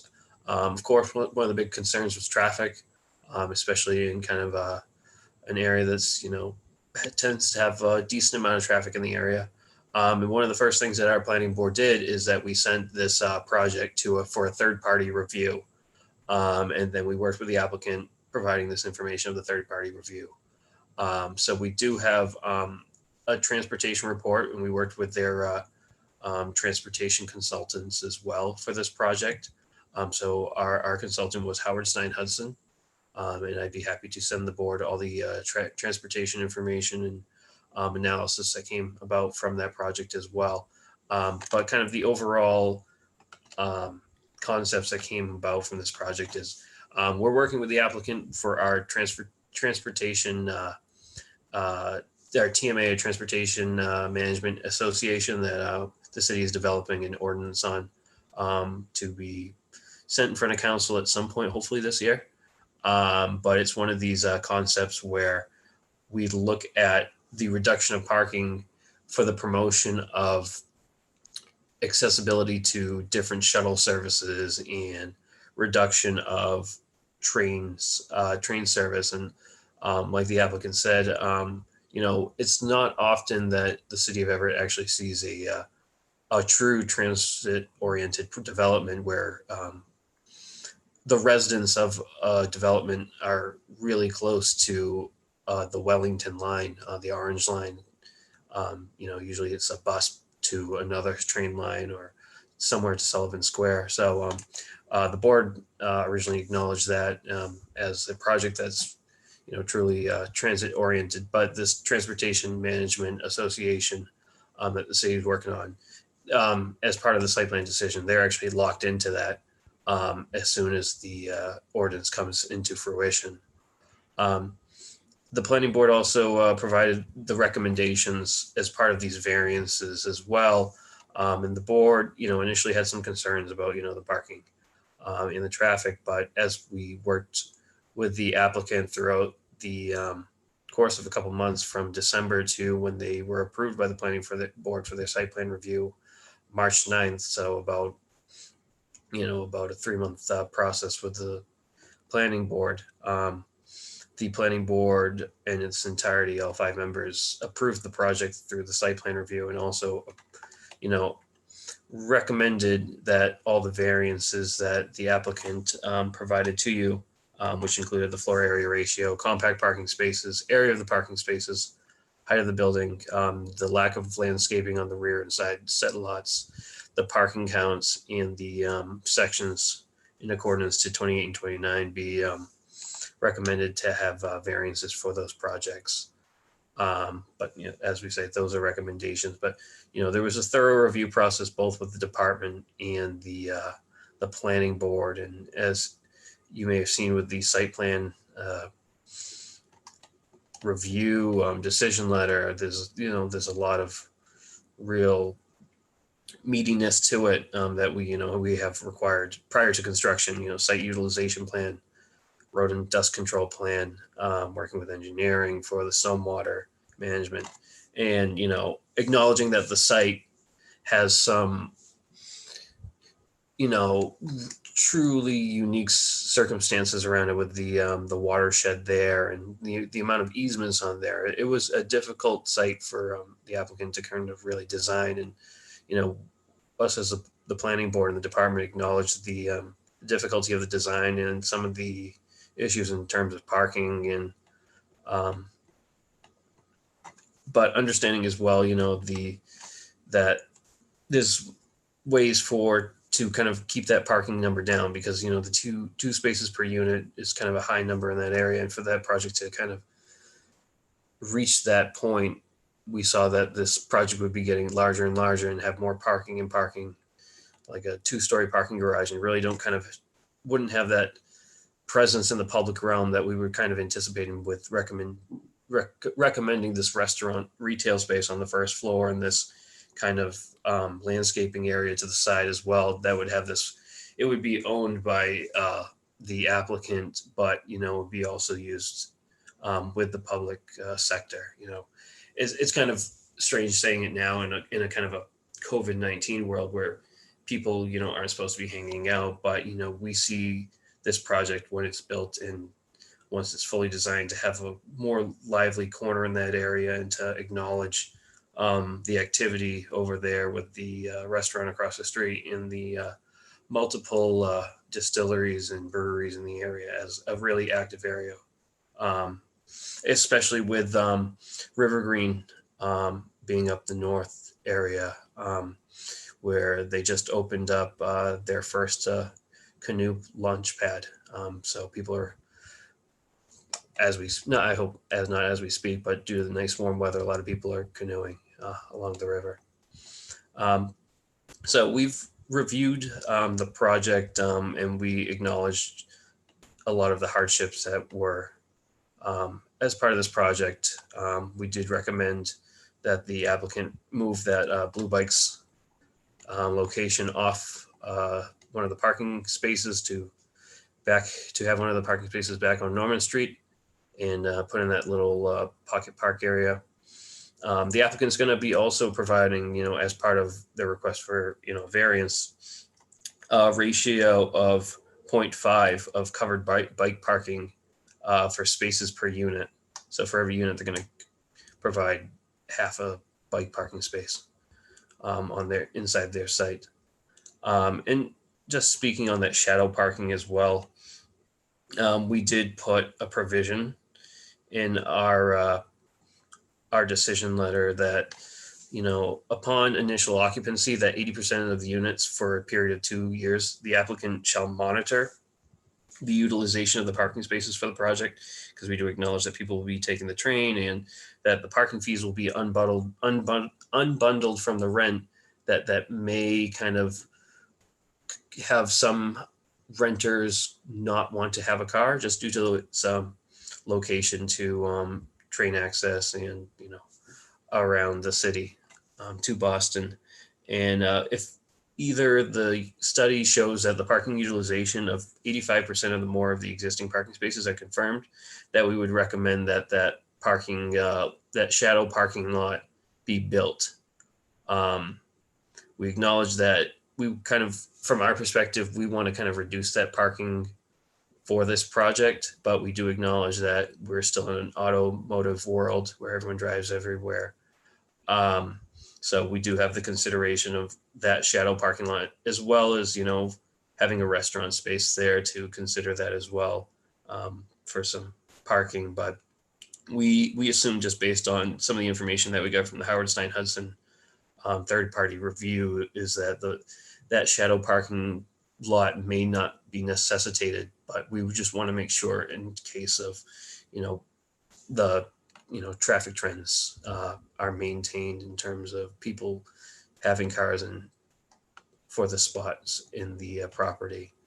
But I believe that is pretty much it. There's some electric charging stations on the site as well. The applicant's going to have to provide a provisional parking plan regardless to the department. That we'd be happy to rope in Mr. Soper as well for these sort of reviews in the future. And the applicants could work with Encore Boston as well in terms of working with the shuttle service through the TMA service. So that's something that's we're working with right now in terms of seeing the possibilities with working with a more kind of public shuttle service with the Encore. But it's something that the applicant and the department are continuously working with them for. And also acknowledging pedestrian bicycle safety for those looking to travel to Wellington or to Main Street in the city, to have that safe safety discourse, as well as now acknowledging that Air Force Road is going to be a more prominent walking area, especially to the River Green area. So if anyone has any questions on, I'll be happy to take them as well.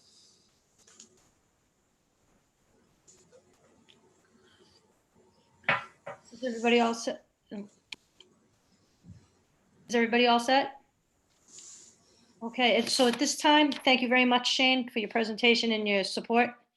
I'd like to open up the meeting to the public at this time. And before we ask for the public people that may actually be at the meeting waiting to call in, I'm just going to quickly read in 4 letters of support that we have received from abutters and neighbors in the area. The first letter regarding application site plan approval. This is the letter, it's from an abutter, and it is it's addressed to dated April 28th, 2020 to Mary Gerasi and the Zoning Board of Appeals in the city of Everett. It's Leonard Multifamily Communities regarding this. It says, Dear Chairman Gerasi and Zoning Board, as an abutter to the proposed project, I am pleased to support the application by Leonard Multifamily Communities for their residential development. I look forward to an improvement at this property and hope that this project will lead to continued revitalization in this district. Please feel free to contact me with any questions. Sincerely, Gerald Burbian, Gregory Burbian, Norman Way LLC, Everett Place LLC, Commercial Investors LLC, Investment Real Estate LLC, Norman Street Realty LLC, Tileston Place LLC, Deadstream Properties LLC, William Street Investment LLC, William Place LLC, and Everett Industrial Condo Trust. And it's also signed by Gerald and Gregory Barbarian. Next letter. Next letter is again addressed to the Zoning Board of Appeals, 485 Broadway, Everett, regarding 65 Norman Street, Leonard Multifamily Communities. Dear Chairwoman Gerasi and the Zoning Board of Appeals, I am pleased to offer my support for this project that will bring much needed housing stock and, more importantly, affordable units under the City of Everett's inclusionary zoning ordinance. As state representative, I am confronted daily with the issues of housing in our city, and as a resident of Everett, I support the development of this important gateway area that will continue the revitalization of the Riverfront District. I have met the development team and have been impressed by their responsiveness to the community as this project has been reviewed by the state and local authorities. I fully expect that LMC will continue to be a good neighbor and hope that this board supports their application. Please feel free to contact me with any questions. Sincerely, Joseph W. McGonigal, State Representative, 28th Middlesex District.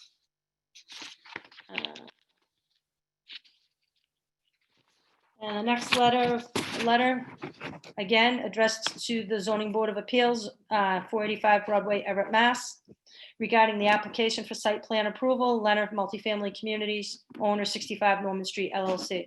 Dear Chairman Gerasi, as an abutter to the proposed project, we are pleased to support the application by Leonard Multifamily Communities for their residential development.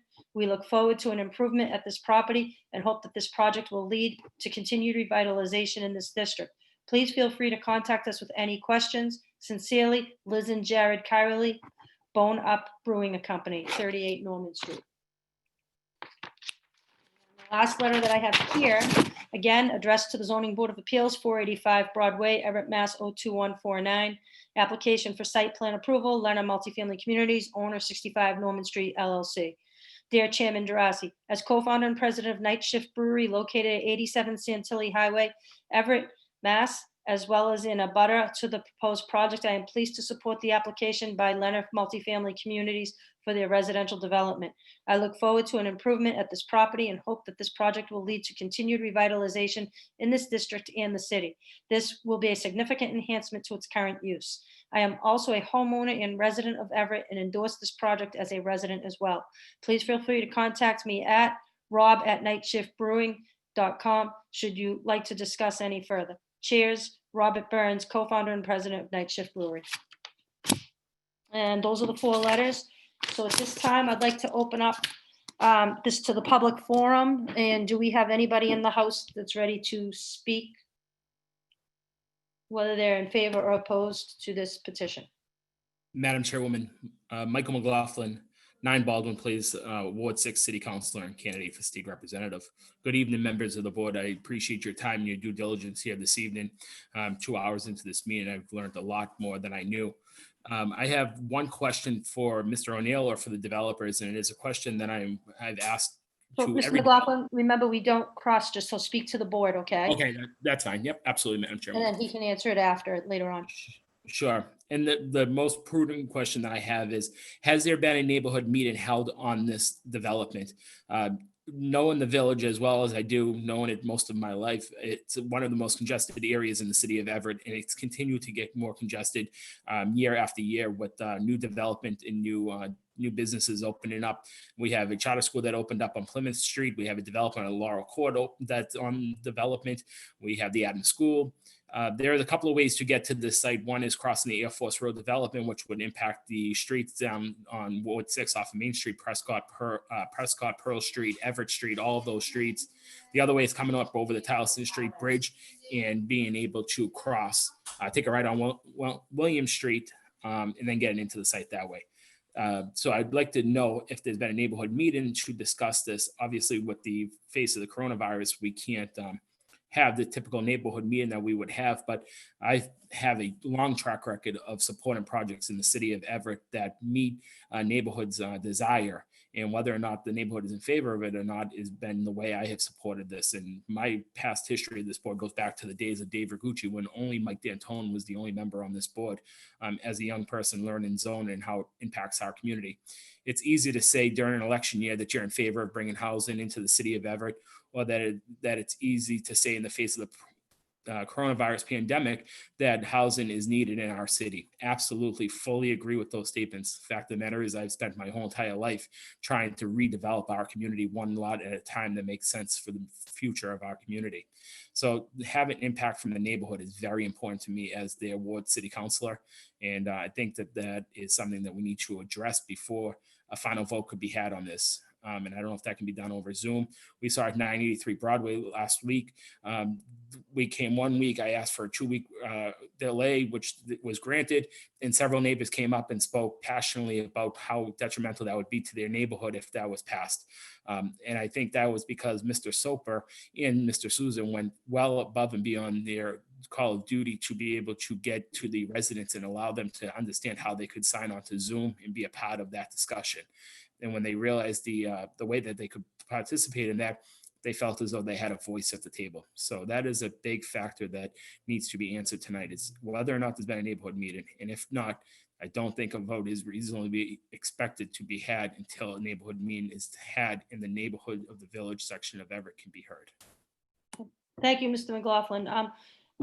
Is there anyone else in the house? We'll get back to you, Mr. McLaughlin. We're not ignoring you. I just want to get through the public portion, and then we'll let Mr. O'Neill talk about that, because we're not going to be closing the public portion. Like I said, when I stated the protocol for this meeting tonight, because of that very reason, we leave the meeting open for 2 weeks so people can review the recording on the city website or on the clerk's website. And then they can, whether they can't log in, they can write a letter, or they can reach out and look at the website and find out how to log into the meeting if not. So, and that is the reason why it worked last time, because we did allow that 2 weeks, which we will be doing again. But Madam Okay. Chairwoman, the more important is whether or not they've even been notified that they could participate in this. Well, because that's what we're going to find out. Yep, go Okay. ahead. Sorry, apologies. So, but right now I just want to see, is anyone else in the house? Is anyone calling in right now, Seth, to speak about this building, whether they're for it or opposed?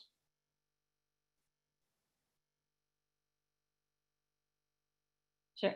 Any other public commentary for tonight? We are going to leave the public forum open.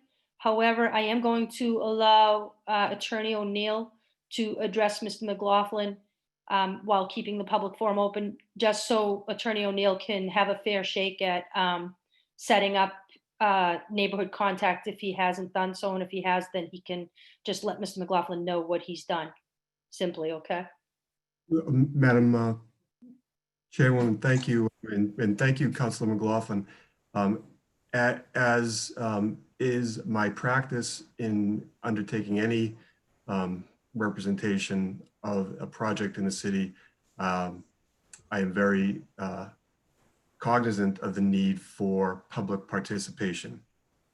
Almost a year ago, when I began working on this matter, I reached out to the people's representatives, including Council McLaughlin, including, in fact, everyone on the city council at the time,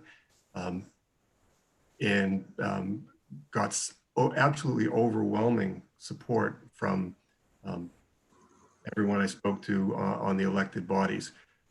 Specifically, Councilor McLaughlin was thrilled to have this project in revitalizing the area. Responsiveness to the community and to the needs of the residents, Madam Chairwoman, is something that is crucial to the success of this project. And we did take the feedback from that outreach. Just to comment on a point that comes up at the from the public meetings and the community meetings that our planning board meetings are. We had 5 planning board meetings pre-COVID, where there were numerous people from the community came, spoke, listened, learned about the project, and overwhelmingly, and I will go so far as to say unanimously, were in approval of this. The planning board also represents the public, and some of the we call it dog effect of the planning board is to be very protective of traffic concerns. There were discussions about our consultant's report, and just to give you a little explanation or furtherance of what goes into a site plan review on a project of this scope, our traffic and transportation consultant, Vanass Associates, did a lengthy review, lengthy investigation into pluses and minuses of siting a residential property here, comparing it to retail properties, and weighing and calibrating and measuring the traffic impact. And they make hard recommendations to a developer that are reported to the planning board. Recognizing that we have chosen Vanass as our transportation consultant, they are represented tonight by Andrew Arsenault. The city has a provision of requiring our consultants' work be peer reviewed. And what that means is we write a check, Lennar Multifamily Communities writes a check to the consultant of the city's choosing, and get to tear apart our traffic and transportation study. That collaborative process brought changes, developments, suggestions, things that are reflected in our site plan approval. And there were absolutely many conversations with community and residents and businesses in the area. Just to be anecdotal for a moment, there was a suggestion at one point in the planning board of perhaps widening the Prescott Street extension. It's a little kind of like crossing at the Northern Strand bike path, where it crosses up to Tremont Street and an extension of Prescott. And it was raised as a possibility, Chairwoman, that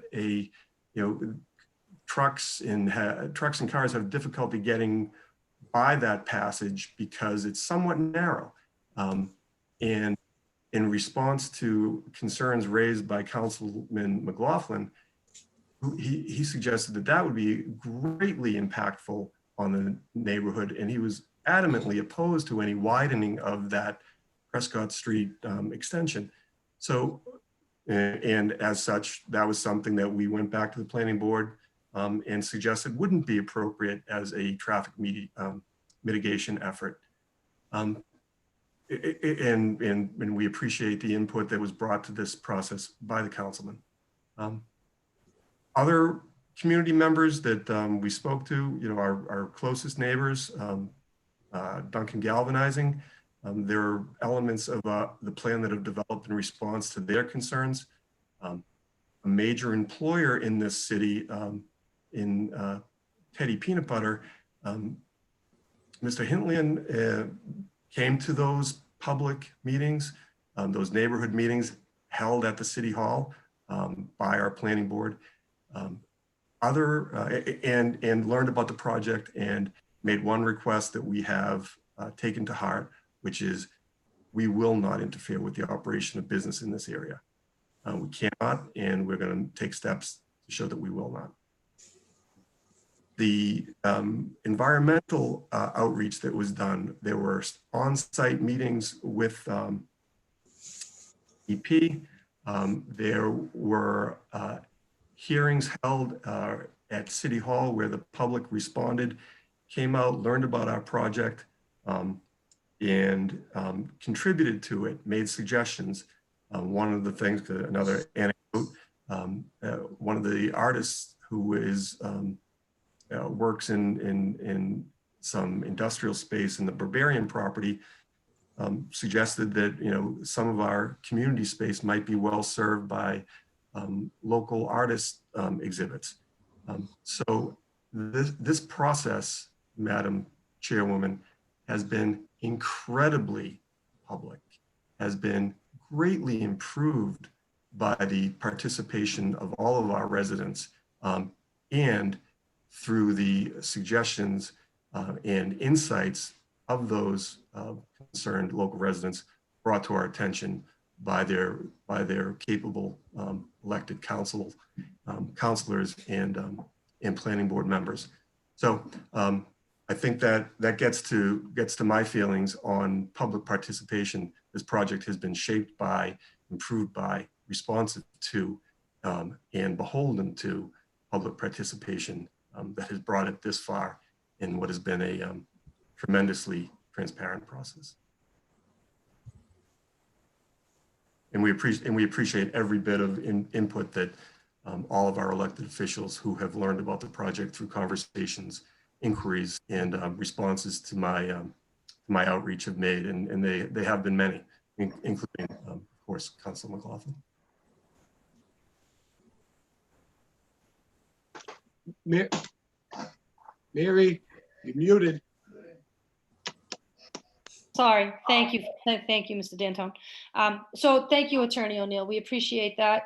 And we appreciate your effort to reach out to the public.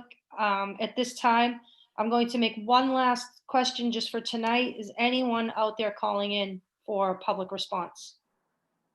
Very not. Yeah. Madam Chair, it's Robin Stein for KP Law. Yeah. I just had points of clarification if we could just, since it's the first meeting through you, if I could just, two quick things. One is I have the filing date with the city clerk of this petition is May 7th. I just wanted to confirm that. You know what? I have read that. Let me just see. I have so many papers in front of me. Attorney Stein, if you could give me 1 second. I just don't have a stamped copy, so I wanted to confirm it was May 7th. I believe I read it was May 7th. I just wanted to look at the paper myself. Yes, May 7th, 2020.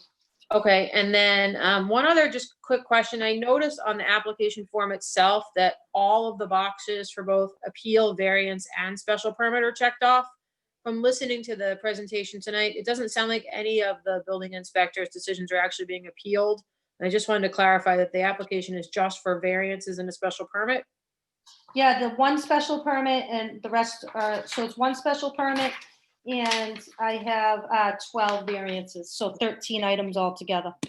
I just want to confirm with Attorney O'Neill through you, if that's okay, that there's actually no appeal of any building inspector decision. This is just variances. And the reason I'm asking is because they're all checked off on the application. Well, I think that's done because insofar as we had an application and an application denied by the inspector. So in that regard, we're appealing that denial, and that's what has brought us here. But you're not, to clarify, you're not asking the zoning board to actually vote that any of the things that you were flagged for variances for you don't need. Oh, absolutely not. No, In that sense, not appealing Okay, yeah, I understand that. Yeah, we're not saying that they don't apply and that. Okay, so it's just variances and the special permit. Yeah, we're not suggesting he got it wrong. We were fully on board and cooperative, and Perfect. that denial was artfully drawn. Okay, I just wanted to confirm that. Thank you. Thank you, Attorney O'Neill. Thank you, Attorney Stein. At this time, I'm going to ask for a motion to table this until the Monday, June 15th zoning board meeting, where we will begin with the continuance of the public meeting. And we will do a brief review just before the public meeting of what the variances are and the requests are for the appeal. Mary, can the board ask some questions at this time? No, we did not close the public hearing, and Attorney O'Neill really hasn't done his full rebuttal. Well, I'd like to what if I have questions that's going to delay it another 2 weeks to get an answer? Oh, Attorney It's okay. Stein? No, the board can ask questions at any time. Public hearing doesn't need to be closed. They can ask. Okay. This would be a good time. They Okay, can ask at any time. sure, go for it. Sorry, I would like to open up questions to the board at this time. Madam Chairman, I have a question. Oh, of course you do. So this is a great project. I love the project. A couple of questions I have. Has anybody determined how many 1-bedroom, 2-bedroom, 3-bedrooms? I mean, I looked through all this paperwork. I did not see a reference to that. What are we dealing with here?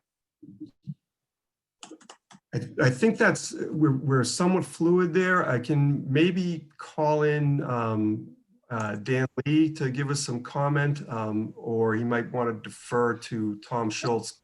Right. I'm not sure that we've nailed down the count. I would have a problem voting for this if I did not know that count.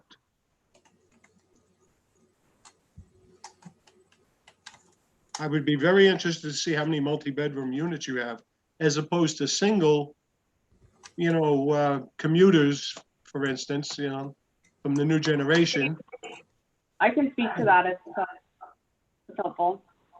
Okay, It's right now we have 81 studio units, 181 1-bedroom units, and 134 2-bedroom units. what was the studio? I'm sorry, I missed it. 81. 81. So it's 81, 181, and 134? Pull that back up. Yeah, that's great. Yes, that's correct. And no Okay. 3-bedroom units, That's important, thank you. of course. It's also understood that in the lease, now we're gonna go with the no residential parking that we now put in everything. So none of the residents of that address will be able to get a residential parking sticker.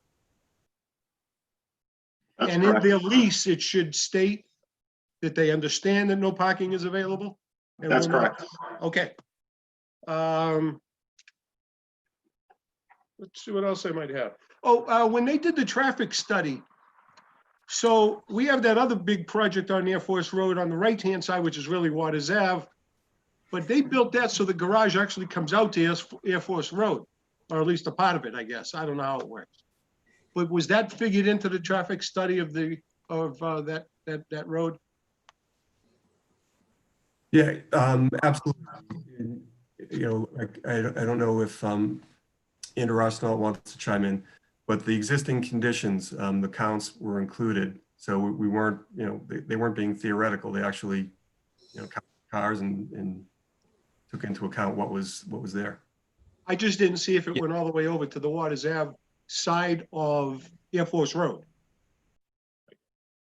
Yeah, I think that, who's chiming in? Oh, that was me. Oh, okay. Hi, Andrew Andrew. Russell. Hi. I'm just pulling up the study right now. We did the counts in September and October of 19, and we went out to Norman at Air Force was our last intersection, but we got all the traffic coming off of Air Force Road, and we did do a tube count, a 24-hour tube count on Air Force Road. Okay, So that was, obviously that the Waters Ave project was up and running at that point, so. sure, okay. And the last thing I have is, so I heard, David, I heard you give Mr. McLaughlin a long, but did you ever actually have a neighborhood meeting? I know you said it was public and such, but did you actually have a meeting with the people that are gonna be most impacted down there? I guess, yes, in the sense that we've knocked on doors in the surrounding, I don't know, I guess the definition of how far afield did that did that door knocking go on? We've reached out to all the abutters, certainly they've been notified. I'm not trying to be disingenuous about,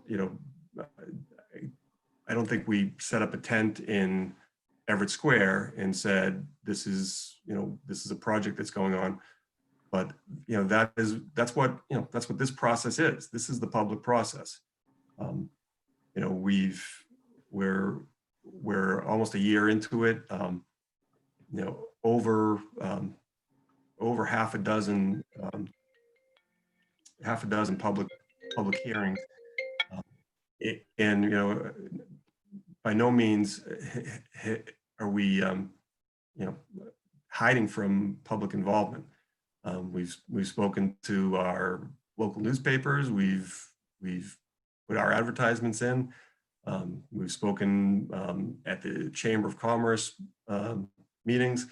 Lennar Multifamilies has become a member of the Everett Chamber of Commerce. So these plans are out there, and I guess it's hard for me to say we haven't had a community input here, and it's been great and productive, and the concerns have been raised.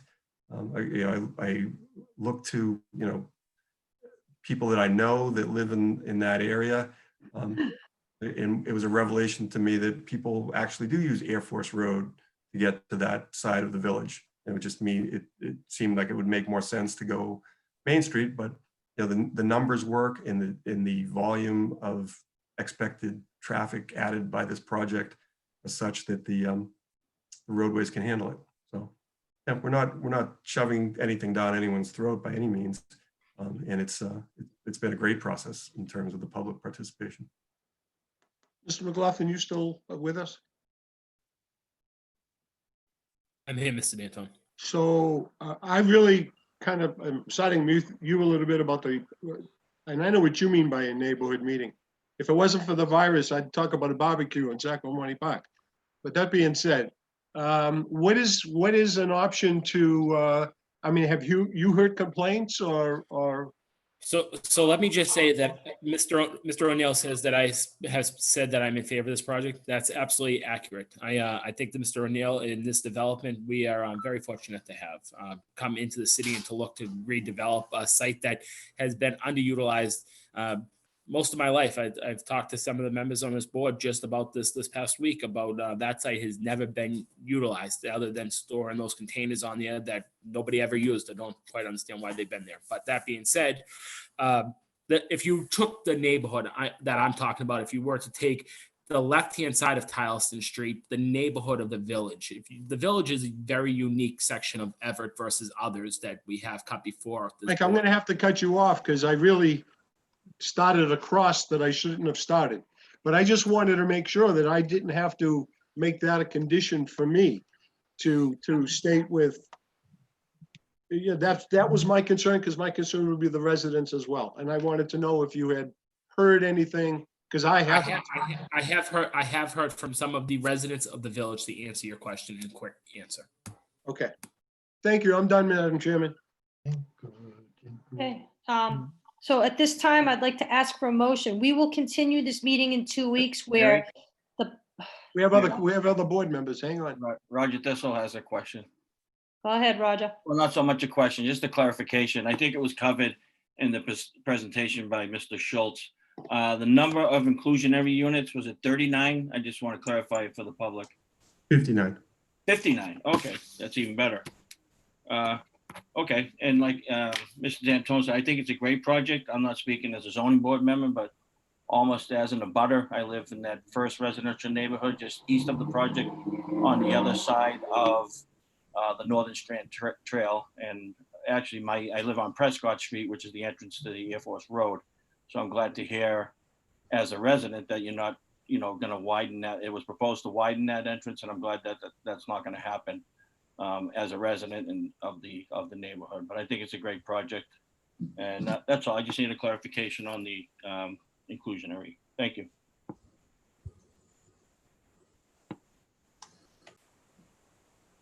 Any Okay. other questions by the board while we're at it? All set. All right, well, at this And time, if there are other questions, we're free to ask more questions when we put this back on the yes, Mike, table. that's what, right now, I was going to explain, we're Okay. going to keep the public hearing open.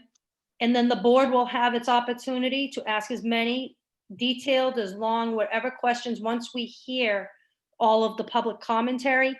And then once the public commentary comes in, we have to give Mr. Attorney O'Neill and company an opportunity to rebut or explain the public questions. And then the protocol is that once we have all of that information, the board will ask its questions based on the hearings of both sides. And then we bring it to a vote, just like in the regular city hall. So no one is being cut off and negated here. It's just, this is the public process, that the due process that we have always used on the zoning board.